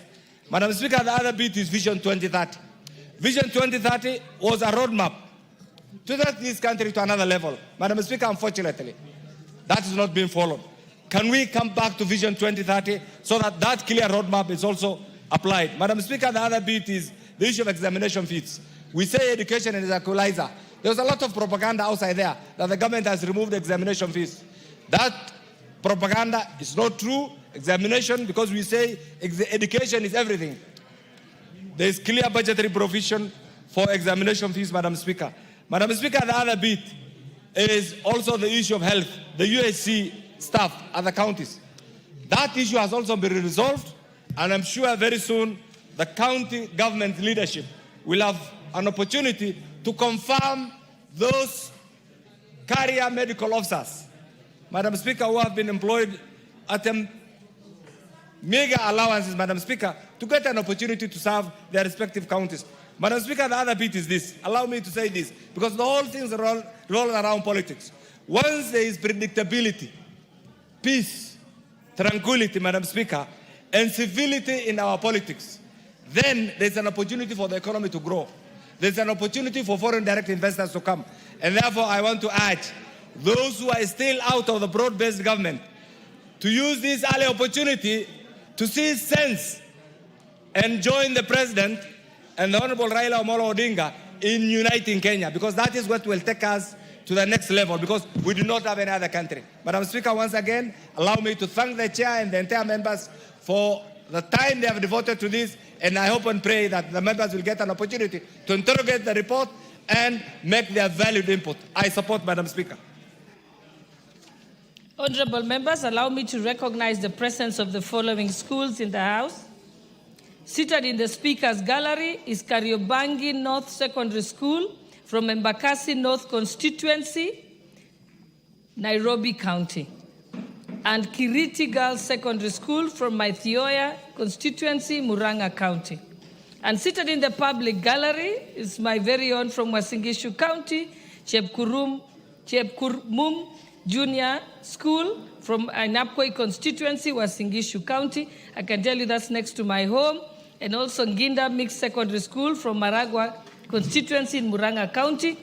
And I will now ask Honorable Kaluma, as you make your presentations, please welcome the schools And don't forget that there's a school from Wasingishu County right from my home, near my homestead. Thank you. And let them know I taught you. I thank you, Honorable Speaker, and my teacher of law at the University of Nairobi. Speaker, if it were not for you, in the manner you intervened in my life and the lives of very many others, and in the same manner the teachers who have accompanied our students here are intervening in their lives, Madam Speaker, some of us would not be here. I particularly, I would not be here. I therefore, yes, Madam Speaker, Honorable Kainan, I thought you should know, but you taught me public international law. I ate a lot of your knowledge on matters family law, children, the law relating to children, civil procedure and practice, which enables me to stand on that foundation of being able to address our courts, even as I serve in this assembly. And for that, Honorable Speaker, I'm eternally grateful. Allow me, therefore, to welcome all visiting students and schools, accompanied, of course, by their teachers, to the National Assembly, the Parliament, and House of Representation of the people of Kenya. Honorable Speaker, this could be a very big journey to them. For people like us, we first entered into this chamber, including where you are today, just when you were elected. And so this is an opportunity for you to be inspired, go out there and fight so hard, not just to reach the level where our speakers reached, but far, far beyond, to be leaders of our country, carrying forth the national values we have in our constitutions in the future. Feel welcome, and may you carry forth to be the people you are being processed to be, and to be the people to whom we can hand over a stable Kenya as we look into the future. I thank you, Honorable Speaker. Yeah, also, Honorable, I think, Honorable Kaluma, it's good for the students to know what we are doing today, the budget making process, briefly. Yes. So I'll give you an extra 5 minutes. Yes, thank you, Honorable Speaker. The Parliament of Kenya has two houses, the National Assembly, where you are, and the Senate. The roles of the National Assembly are representation, legislation, and of course oversight. But there is a role that is additionally given to this House of Parliament, which relates to budget and appropriations. We appropriate monies in terms of division of revenue. We share the monies between the levels of government. The portion that goes to the counties, we then send it to the Senate to share among counties. But we remain with a portion for the national government to be shared out among the various ministries, various departments, various sectors of government, including those that go to the education sector and those other sectors which are within the national government functions. So today we are in the budget making process. In terms of representation, Honorable Speaker, let me mention to them that this is a very tedious process. We are talking about the money is going to the various agencies, but we will later be looking at how those monies are raised. And that is where we'll be talking about, the finance bills, one of which you remember was torpedoed last year. Honorable Speaker, let me, in ending, inform our visiting schools and students that when you look at the face of the National Assembly and when you look at the face of the Senate, you will notice some distinctive difference. On the face of the Senate, at the door, you'll see the flags of the various counties because the Senate represents counties as entities. On the face of the National Assembly, you'll see sculptures of human beings to signify that when we are seated here, we are sitting on behalf of the people of Kenya who have elected us here to be here to represent them, exercising their sovereign will. And those features will always be there. Be welcome. The budget making process is very tedious. The revenue rationing measures to sustain the budget is very tedious, and it is a process we have begun debating at the second reading where we are. Later on, we'll be dealing with what we call Committee of Supplies, where we are now supplying the various sums of monies directly to the various agencies of government so that they can perform their functions both in the Constitution and the various laws we are dealing with. And so the National Assembly, Honorable Speaker, has 350 members, including the Speaker.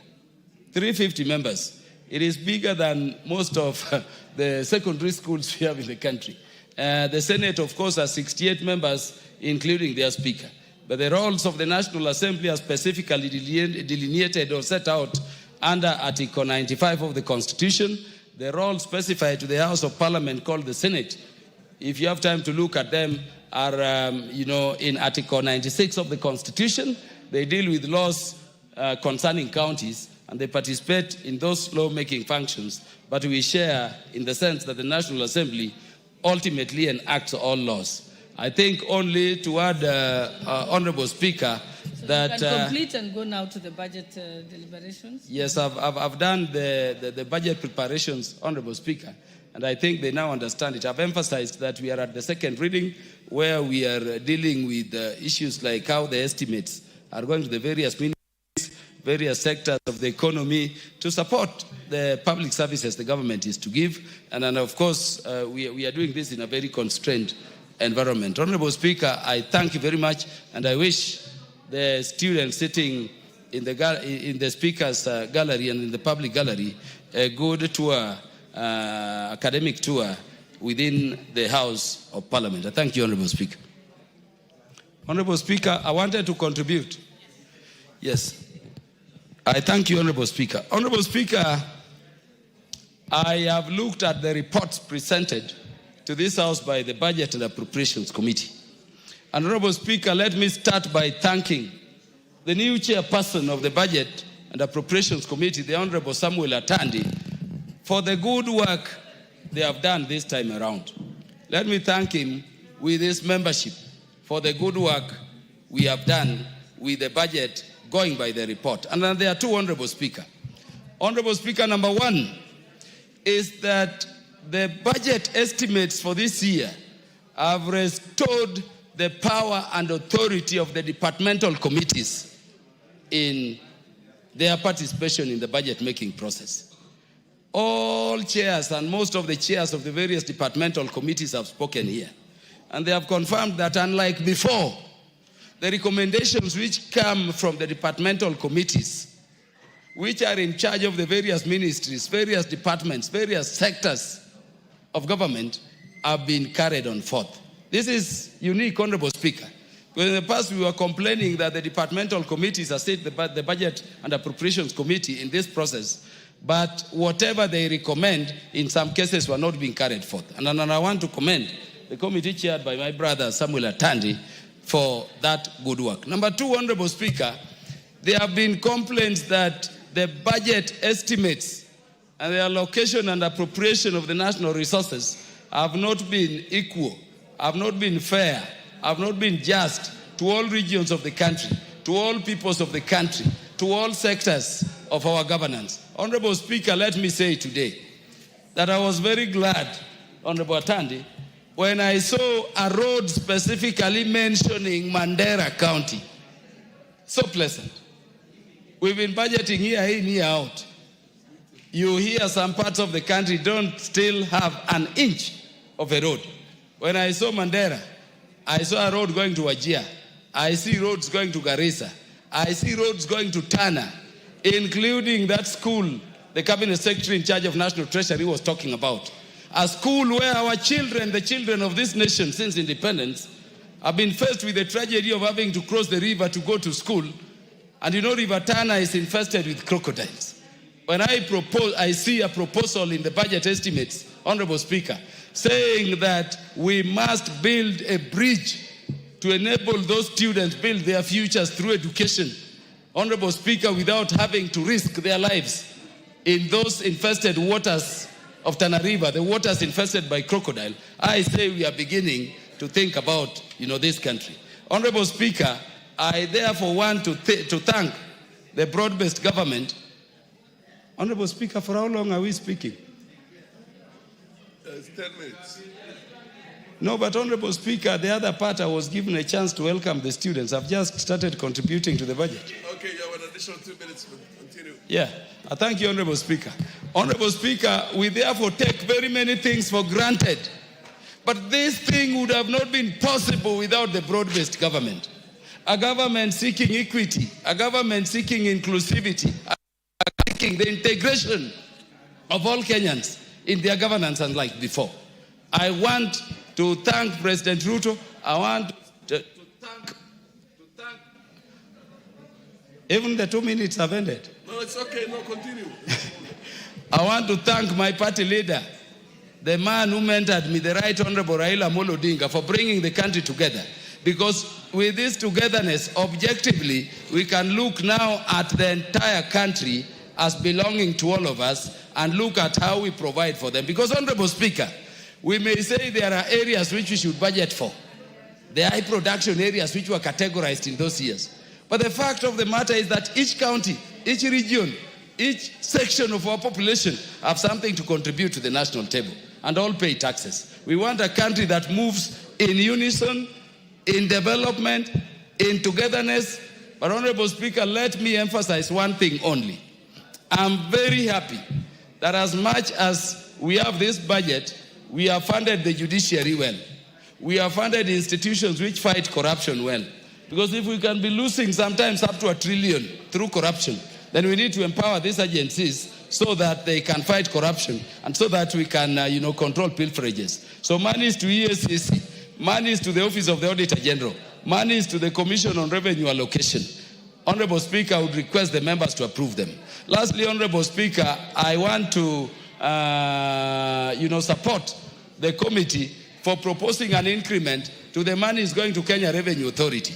Honorable Speaker, we may have whatever budget we have, but if we do not capacitate the agency which is in charge of revenue-raising measures, the Kenya Revenue Authority, we will not be doing much. So I wanted to request the Budget and Appropriations Committee that I know you have increased the money, but we want a situation where the money going to Kenya Revenue Authority is between 1.5 to 2% of the collection so that they can build their capacities, they can integrate technology in revenue-raising measures, and we can collect more, and so that the whole country can in equity be developed. I thank you, Honorable Speaker.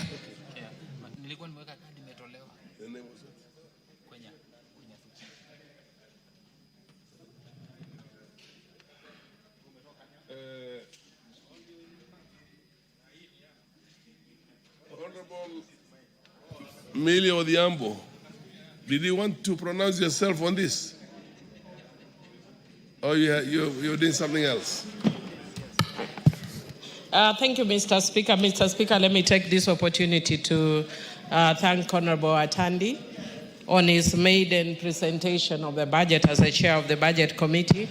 Until recently, I was a member of the Budget Committee, where we've worked very closely. Just one moment. You'll take up your chair again. Just a moment. Honorable members, I want to welcome Tangulbei High School from Tiati Baringo, who are in the speakers gallery, and also Lily Academy from Ruiru, Kiambu. Is the Honorable Kamket. Yes. Where is, before we go to Kiambu, where is Kamket? Mheshimiwa, you can appreciate and encourage the young learners from Tiati on behalf of Kamket. I'm talking to you, lady. Yeah, proceed. Give her the mic, please. Thank you, Honorable Speaker, for this opportunity. I want to welcome the students from Tiati constituency in Baringo County, and I come from Elgeyo Marakwet County. They are our neighbors, and you can hardly tell who comes from Elgeyo Marakwet and Tiati. My students, I want to encourage you that it doesn't matter where you come from, it might be miles away, but with education, you can be a member of parliament one day in this house. You can even be the President of the Republic of Kenya. Feel at home, and you're welcome to Parliament once again. Thank you. Honorable Kingara, to welcome the students from Ruiru in Kiambu.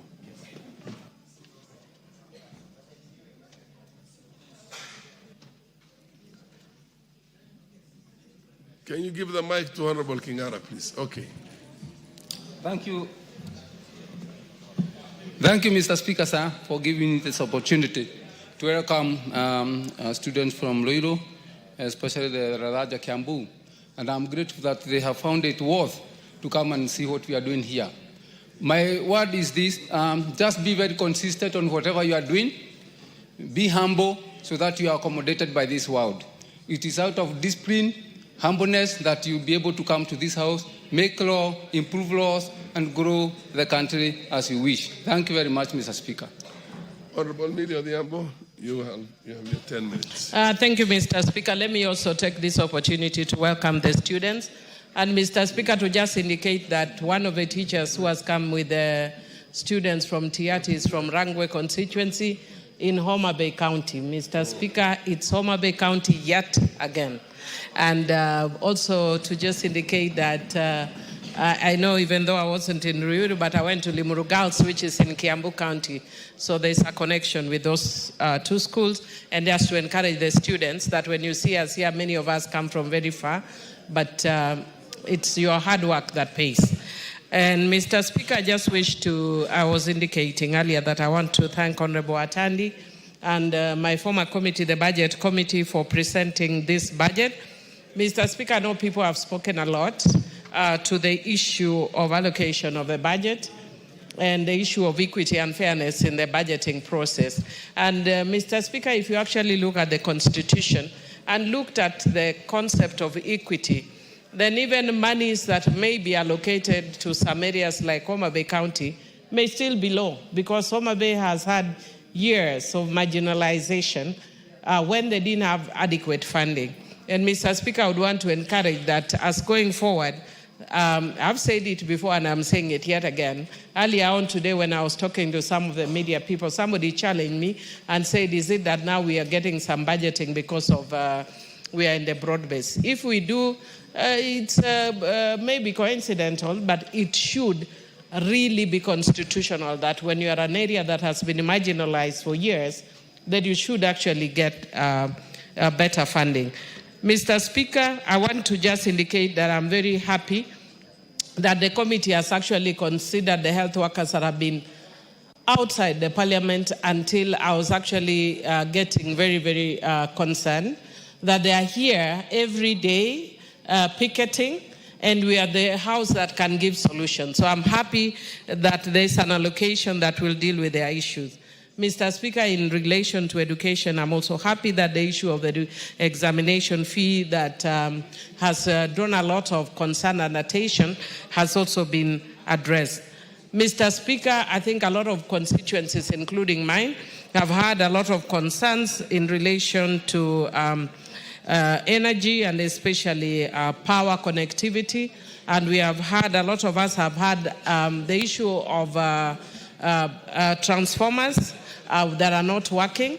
And Mr. Speaker, this is something that we met the Minister or the CS for Energy, and they are addressing, and with the allocation that is actually granted now, we can see areas like in my constituency that have been raising concern, Lambwe areas, Usao, Ngode areas, and other areas of a constituency, Kasgunga, now will be able, the issues should be able to be addressed. I'm very happy on the program on aquaculture business development that will touch my constituency, especially on the issue of fisheries, that will create jobs and also enhance food security. Mr. Speaker, again, one of the issues that originally was very contentious and still contentious in some corners is the issue of affordable housing.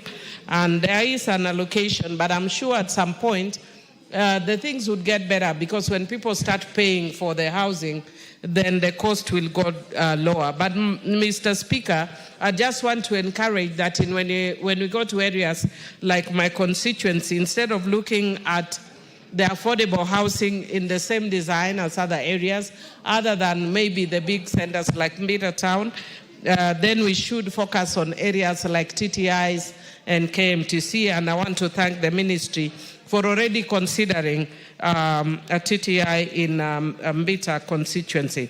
Mr. Speaker, I would actually want to say that despite the very good budget, my concern is that we still have very low funding.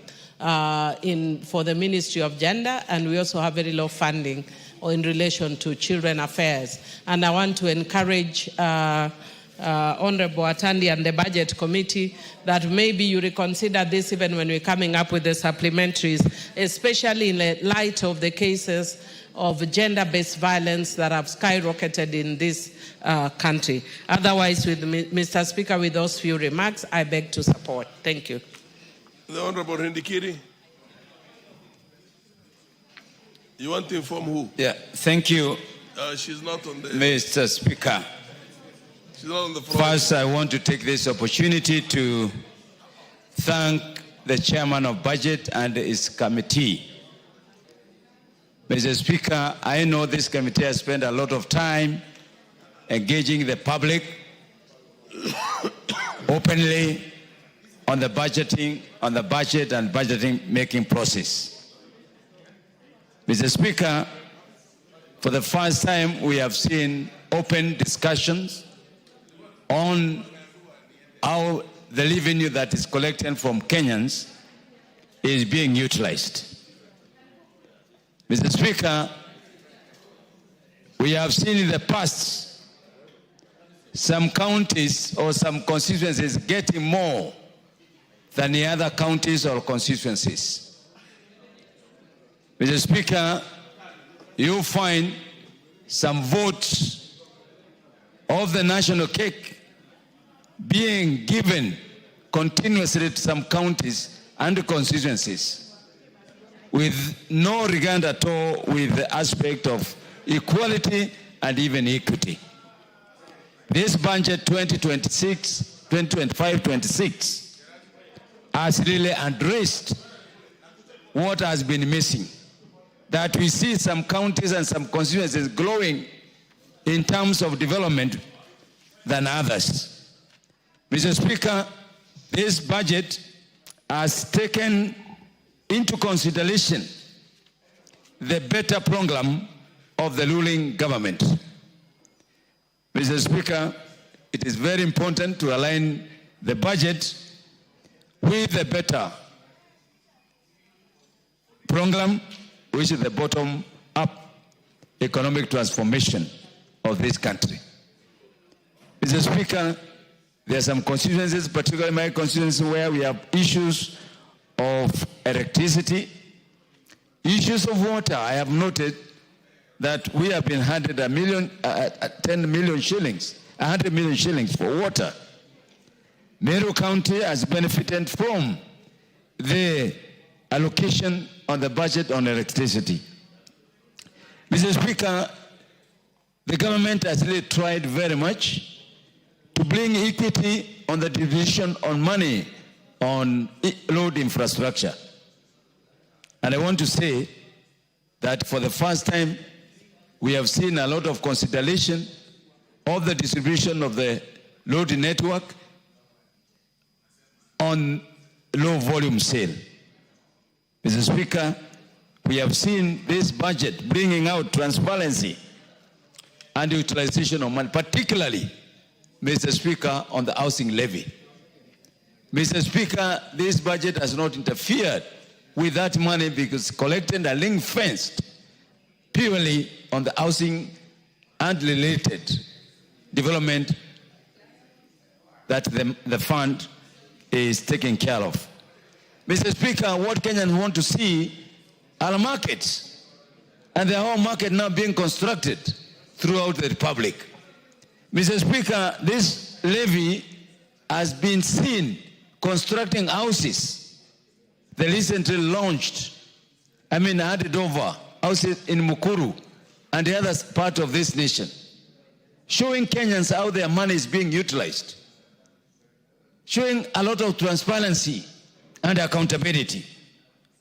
Mr. Speaker, we have seen the government committed on improving the health of this health sector of the country. Mr. Speaker, we have been having issues to do with the share. The government has come in handy. And if you look at the budget, it has really put into consideration that aspect of a Kenyan requirement. Mr. Speaker, the same case applies to the education sector. agriculture, and the other sectors. What am I saying, Mr. Speaker?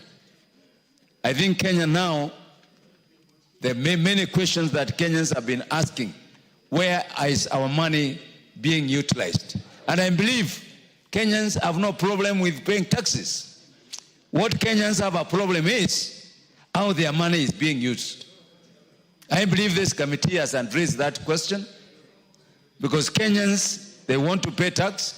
Kenyans are ready to pay tax, but Kenyans want to see how their money is being used. My people of the great constituency of Bori, they want to see roads being put up. They want to see water being put up. They want to see electricity. They want to see their hospitals being uplifted. They want to see ICT hubs coming up. They want to see people being employed, our youth being employed. They want to see our women being empowered. So this budget, 2025-2026, to me, is trying to bring up another dimension of how our budget needs to be and what the budget needs to cater for. Mr. Speaker, we cannot sit back and listen to people who have no clue on how the government is functioning. The people out there saying that nothing is being done. I believe through this budget 2025-2026, they will see a Kenyan government and a Kenya Kwanza government, broad-based government at work. And I can say with no contradiction, no doubt, that by the close of the year 2025-2026, we will say, yes, the money that the Kenyans are paying are being put into proper practice.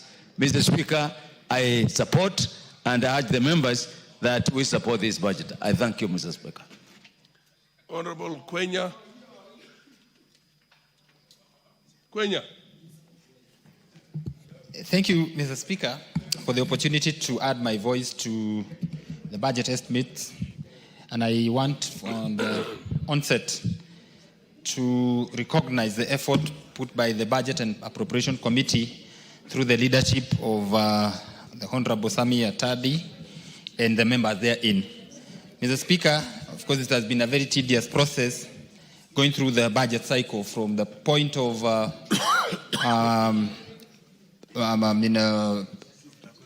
inception to where we are today. And Mr. Speaker, I am in a very special way supportive of this process and the estimates therein.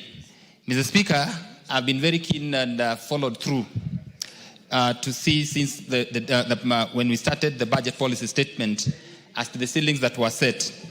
As much as I had my misgivings because of my experience in this house, whereby we pass budgets, but when it comes to implementation, we are not either able to raise revenues that are envisaged, and therefore we only have a budget, but in terms of exchequer release it, then that's where we go wrong.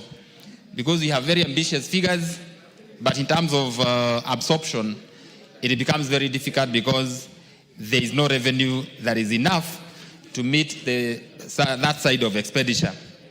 And I'm happy, Mr. Speaker, that there seems to be a level of improvement in terms of revenue collection, and maybe going into the future, we are going to live the Kenyan dream that we've always envisaged, a situation whereby we are going to have a balanced budget to the extent that we are not going to have that column that always keeps on coming up, the deficit side that needs to be financed through debt.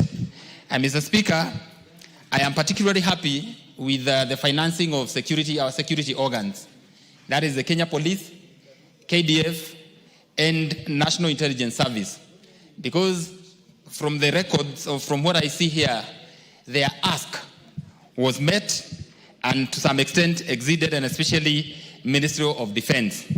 Mr. Speaker, just to bring to the fore, at the knowledge and understanding of members, our forces that are in Somalia are no longer being supported by UNEP, United Nations.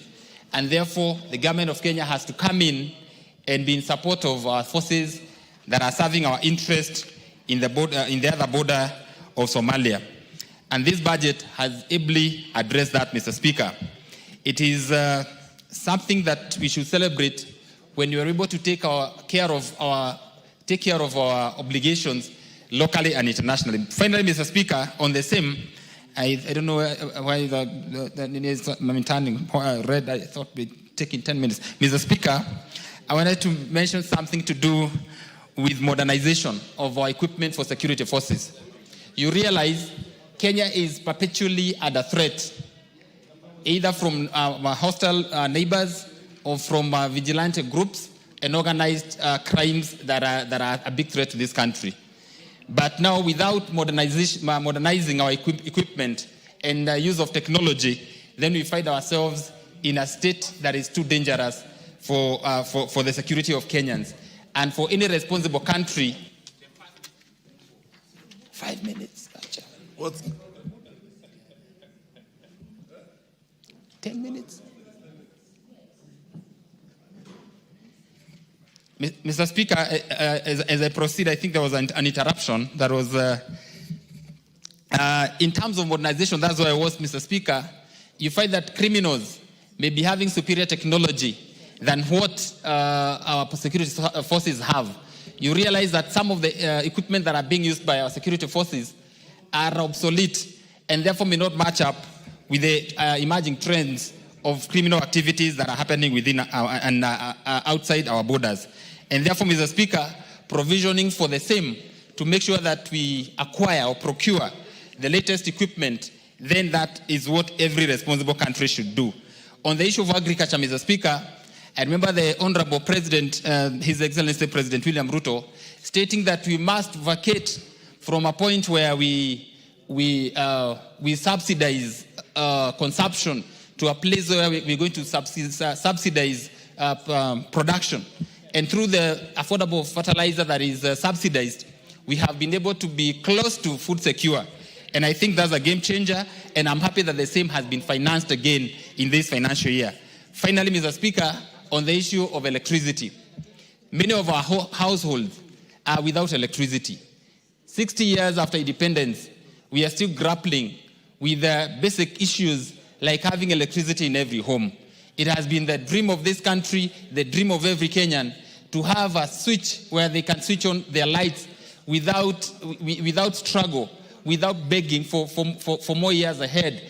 And therefore, Mr. Speaker, the provisioning of 52 billion in this budget to ensure that we connect as many homes to the national grid and to make sure that that dream is brought to actualization is something that should impress every Kenyan.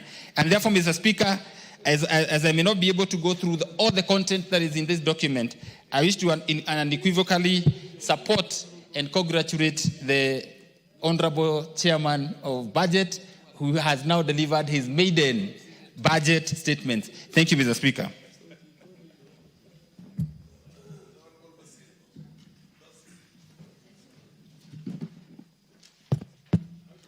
Thank you, Speaker, for giving me the floor to contribute to the budget estimate. Allow me from onset to thank Honorable Atandi, who has made his maiden budget since he became the chair of budget. From outlook, Mr. Speaker, the budget looks a bit healthy. However, I have some reservations considering the recurrent expenditure to development in terms of ratio. We are still far below the recommended ratio for recurrent expenditure to development, Mr. Speaker, which is supposed to be 40% recurrent, 60% development. The first world have 30% recurrent, 70% development. In our situation, Mr. Speaker, we are still grappling to attain this particular ratio, Mr. Speaker, and I think this is something we need to reconsider very seriously if we want to move Kenya to the next level in terms of development path. Mr. Speaker, when I look at the key sectors which drive the economy of any developing nation, Mr. Speaker, I'm making a reference to energy, infrastructure, and ICT, Mr. Speaker. From the look of the document that is in front of us, the total budget, or the percentage in terms of the overall budget is about 20% that has gone to energy, infrastructure, and ICT, Mr. Speaker. And I think this is still very low, while understanding that most of the areas, particularly the rural areas, are very low connectivity on electricity. I'll talk of my constituency. We are below 20% of our electricity needs when it comes to electricity. We have most of the areas not connected to electricity, Mr. Speaker. If you look at our roads, they are in a very bad state, Mr. Speaker, and that is why we say the 20% that is earmarked for energy, infrastructure, ICT, of the overall budget is quite low, and we need to review it upward to be able to meet the needs across the country, Mr. Speaker. The other key important sector is education, Mr. Speaker. I'm noticing the total percentage that has gone to education that is out of the overall budget is at 28%, Mr. Speaker. That is still low. While looking at the need when it comes to education, we are talking of exams, we are talking of higher education loans board, we are also talking of other needs when it comes to infrastructure for education. So it's important, Mr. Speaker, we'll relook into this and see if we can revise the budget or the money earmarked for education upward, Mr. Speaker. Health, Mr. Speaker, has actually gotten the lowest percentage, which is about 5% of the total budget. That's about 137 billion, Mr. Speaker. We have been noticing health professionals coming to Parliament requiring for their pay. A lot of needs in terms of patients who are out there who have no one to attend to them because the health practitioners are busy on the roads demanding for pay rise, etc. So it's important, Mr. Speaker, we listen to Kenyans and see if we can add some money to help the sector, Mr. Speaker. Agriculture, which used to be the backbone of the Kenyan economy, Mr. Speaker, it is worrying when I notice agriculture and the rural development has been given 3% of the total budget, that is amounting to about 78 billion, Mr. Speaker. That is still very low if we really think or if we really believe that agriculture still is the backbone of our economy, Mr. Speaker. So in a nutshell, Mr. Speaker, there is much for us to do as a House to be able to respond to the needs and realities of Kenyans so that we move this country to the next level when it comes to development, Mr. Speaker. When I look at areas or gray areas when it comes to funding, we have very specific areas that have been underfunded, Mr. Speaker. To make or to be specific, I'll talk about school feeding program, Mr. Speaker. The previous financial year, school feeding program got about 3 billion. By this particular budget estimate, there is nothing put under school feeding program, Mr. Speaker. If you look at my area and your area, that is your constituency and my constituency, these are ASAL areas which receive erratic rainfall, Mr. Speaker.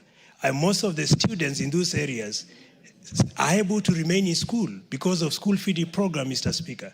So if we do away with the school feeding program, what are we trying to say when it comes to retaining learners from poor families, Mr. Speaker? So it's important we reconsider this and, if possible, reinstate money for school feeding program, Mr. Speaker. Another very important element comes to higher education learning, that is HELB. Myself, I went to school through HELB, higher learning. I was able to attain my first degree through HELB loan. Mr. Speaker, I've seen a reduction of about 3 billion in HELB. That is from 37 billion to 34 billion. This particular 3 billion reduction, Mr. Speaker, has a very negative implication to learners who come from poor families. I'm talking of about 368,000 learners who will not be able to meaningfully continue with higher learning if this money is not reinstated, Mr. Speaker, because they are likely to drop out because of financial constraint, while because of the background or because of the areas where they come from, Mr. Speaker.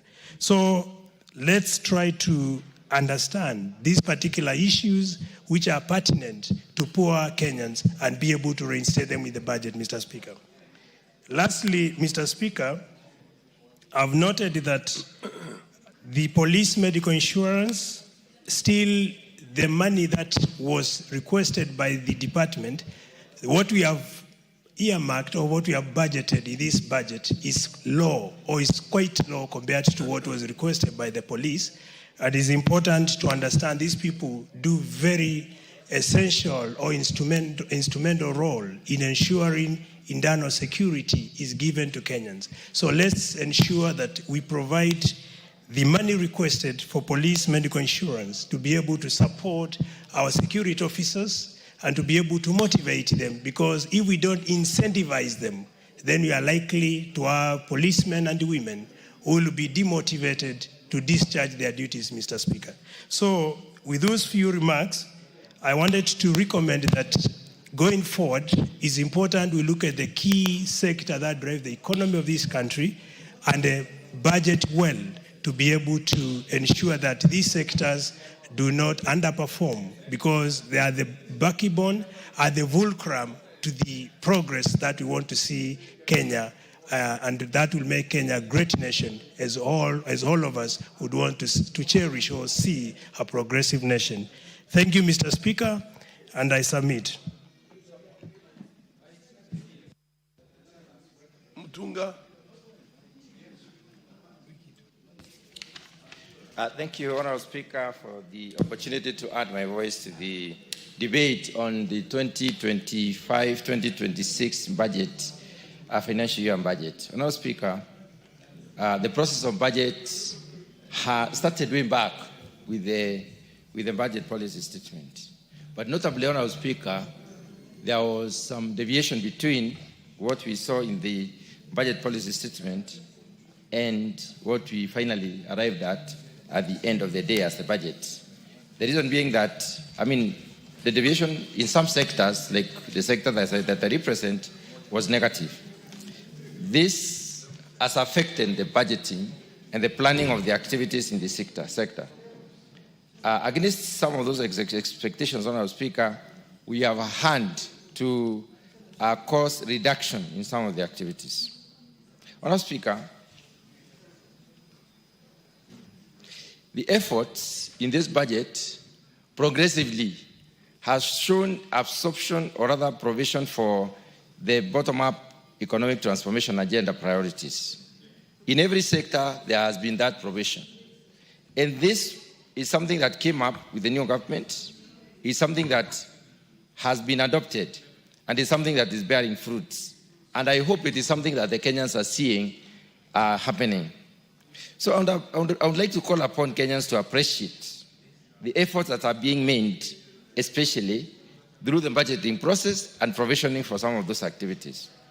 Honourable Speaker, we might have at some point as a country to call for harmonization of the budgeting in terms of the sectors.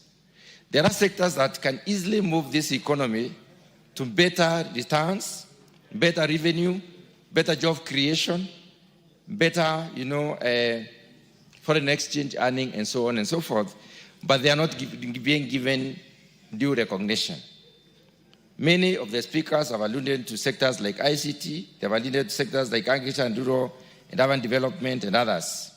We might need a national conversation on how do we prioritize. Because, Honourable Speaker, when you look closely at what is happening in several sectors, and this is something that we need to take caution as a country, some of the things are long-term construction efforts. And those long-term construction efforts do not necessarily yield results in due time.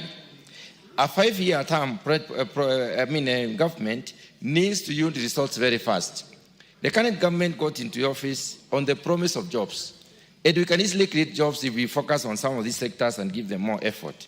For instance, if we look at the agricultural sector and what has been happening, Honourable Speaker, the policy shift by the president to decide not to subsidize consumption, but instead subsidize production. And the fact that God has been so graceful to us and has given us rain all through, this has made the country realize food security over time. And these are some of the efforts that we need to make. For instance, we have specific targets. We have a target to improve coffee production from the current around 50,000 metric tons to 200,000 metric tons by 2027. If you have to achieve that target, we must do a lot of campaigns for new land to be opened under coffee, and also for intensification in production and productivity. That cannot be done without proper budgeting and inclusion of some of those activities or recognition of some of those activities in the budget process. Madam Speaker, again, in terms of urbanization, as a country, we are investing in industrial parks and aggregation centers. This is a very good initiative to have these industrial parks, because most of our farmers and most of the Kenyans are smallholder. These are the producers of the raw materials of industry. These are the producers of the little that we sell outside this country. Being producers who are small in scale, they will need to aggregate. And for us to have aggregation centers that are supportive of the economy, we must be able to organize the producers in a manner that they are able to respond to the demands of the day. And in that respect, Honorable Speaker, it calls for investment in the organization process, setting up cooperatives across the country, enabling these people to work together, harvest together, store together, sell together. Those are some of the omissions that are in this budget that need to be looked into. Honorable Speaker, the other notable omission, the other notable inclusion in this particular respect is the focus on institutional support. Most of our institutions have been supported in this budget. I have in mind our military has been very well supported. I have in mind that our police or the law enforcement agencies have been supported. The judiciary has been supported. This parliament indeed has also been supported. I would like to call upon this institution to do their work and to deliver their promises to the Kenyans. That will guarantee them further support. That will give Kenyans the due recognition of the role that they play. Honorable Speaker, the efforts towards sustaining the budget deficit, living within the means, were seen in this particular budgeting process. The idea was that the fiscal space was limited, and under limited fiscal space, we needed to operate within the confines of the fiscal space. So the budgeting has been done in a way not to open up for more demand for resources. And this is a deliberate effort by government and a deliberate effort by this House to ensure that we do not open up the lid. Honorable Speaker, it is important for us to note that as a country, there are certain projects that are very fast in impacting the livelihoods of Kenyans. And when you debate, for instance, transfer of NGCDF to the counties, Honorable Speaker, those who are in the county are our brothers and sisters. We have been to the same schools with them. We lived in the same localities. We all support devolution. But if something is working, why try to change it? The only fund in this country which has a management fee of 5%. And Honorable Speaker, I would like to explain why 5% is so significant. 5%, Honorable Speaker, if you're doing research and the data variation is not beyond 5%, you normally conclude that there is no significant difference in the responses. In that particular respect, it means, therefore, most of the money utilized under NGCDF goes to development. And that is why there is so much of impact. Honorable Speaker, we need to ask ourselves, why should somebody imagine that something that is working needs to be altered or needs to be changed? There is fear among Kenyans that this NGCDF is going to be moved. There is fear among the members that next year, 2026-27, we are not going to budget for NGCDF. I would like to appeal to our judicial system that we need to look at these issues more constructively. Especially when it comes to the role played by the different individuals in terms of delivering development. Honorable Speaker, my final point is on the need to focus a lot more on the software as opposed to the hardware. Hardware I have in mind, the constructionism. Software I have in mind, things that make us turn around the results. I have in mind, like for instance, when it comes to biological forms, the genetic improvement. I have in mind, like when it comes to health, disease containment or control. I have in mind, when it comes to education, educating the Kenyans appropriately to gain knowledge. these are some of the areas we need to a lot more focus on. There is an inclination towards construction in this country. Apart from the new program on national housing, affordable housing, then different sectors need to a lot more reduce on investing in infrastructure and development. Infrastructure and development, I have in mind construction of offices, construction of other facilities, so that we can focus a lot more on the software and turn around this economy. If we have to turn around this economy, we have to be a lot more focused on the productive sector. And the productive sectors, Honourable Speaker, do not demand a lot of resources in those respects. Honourable Speaker, with those very few remarks, I wish to support the adoption of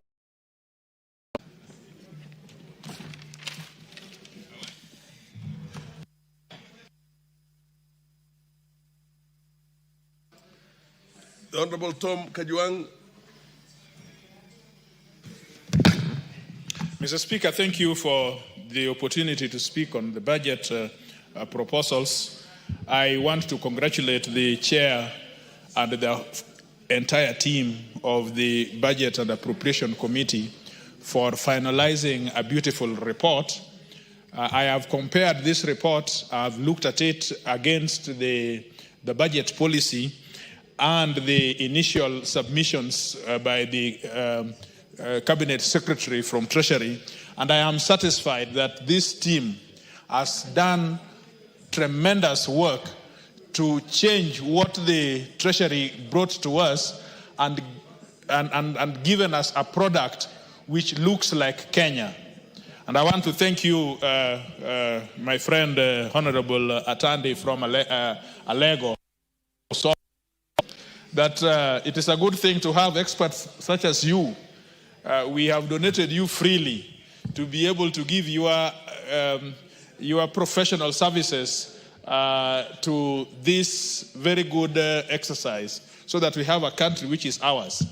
Mr. Speaker, you know, in the budgets that have gone by, we have been crying about skewed budgets of some counties or some places or some regions taking more than the lion's share than the other parts of the world.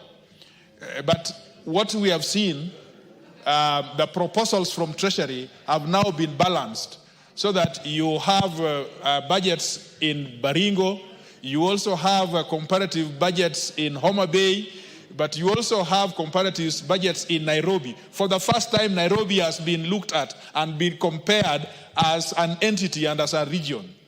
So generally, it makes my heart member of this assembly that is now considering appropriation of the budget. Mr. Speaker, I want to say something.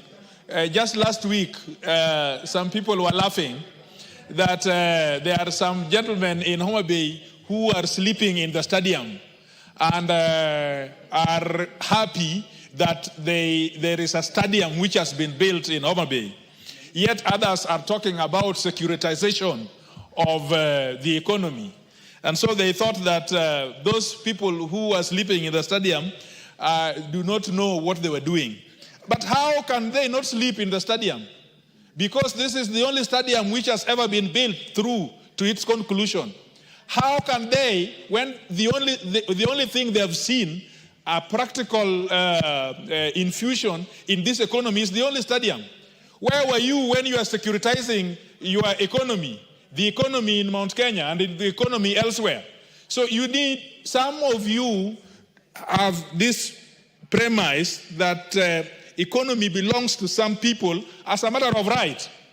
So Homa Bay people are just celebrating just the stadium because that is all they have seen all their lives. And what is wrong in seeing that? Because they are showing that they belong to this country. Watch it, Mr. Speaker. Watch this space. The blue economy that is going to blossom. This budget that has been properly packed. You will see that Homa Bay people will now not be dancing on the stadium. They will be dancing now on those things called securitization of the budget. They will one day. And people should not take things for granted that there are people who are members of this country than the others. Mr. Speaker, I want to say that it's my pleasure in Nairobi, for example. I know that there is a lot of discussions, disband this disband Kera, disband Kura, disband all these things. But you need to understand that in Nairobi, we stand on a pedestal, although we are in a county government, but that county government has more to do with that. If they were to do all those things, they will not take care of capital development. And so all these things we are talking about, the Kora and the Kera, those are the things that are holding our capital development. You will have a road coming from Nairobi to Samau Summit, but you will not get a road which goes to Thika. Or you will not get a road which comes from Embakasi to Ruaraka. Where will you get those kind of roads when you are now talking about, because the county governments themselves, have not been able to do even the estate roads. And all of you people live in Nairobi. So when you're talking about these things that now Nairobi, why should you look for Kora? Why should you look for Kera? Who will do that road to your house in Karen? Who will do that road of yours to Westlands? So some of these things, when we talk about them, let not political expediency take over the logical consequence of some of these things that we know. Mr. Speaker, I thank you so much. I'm going to... Mr. Speaker, my friend from Homa Bay is disturbing me to inform me. Yes, do you wish to be informed by the Honorable Kaluma? I think I want some wisdom from Homa Bay. Yeah. Yes, what's the Honorable Speaker, Homa Bay Town constituency hosted the whole country for Madaraka Day celebrations. And I want to thank everybody for coming to Homa Bay. I also want to thank the President for allowing us to host that national holiday celebration. Honorable Speaker, the only part that I found sour is when some people were laughing, and I'm happy Honorable Kajwang has brought it up, that the people of Homa Bay are lying on tarmac the whole night, the day preceding Madaraka. They are saying the people of Homa Bay Town are lying in the stadium. Instead of asking, why has it taken President Ruto in barely 3 months to give the people of Homa Bay who love sports the stadium, when they have always been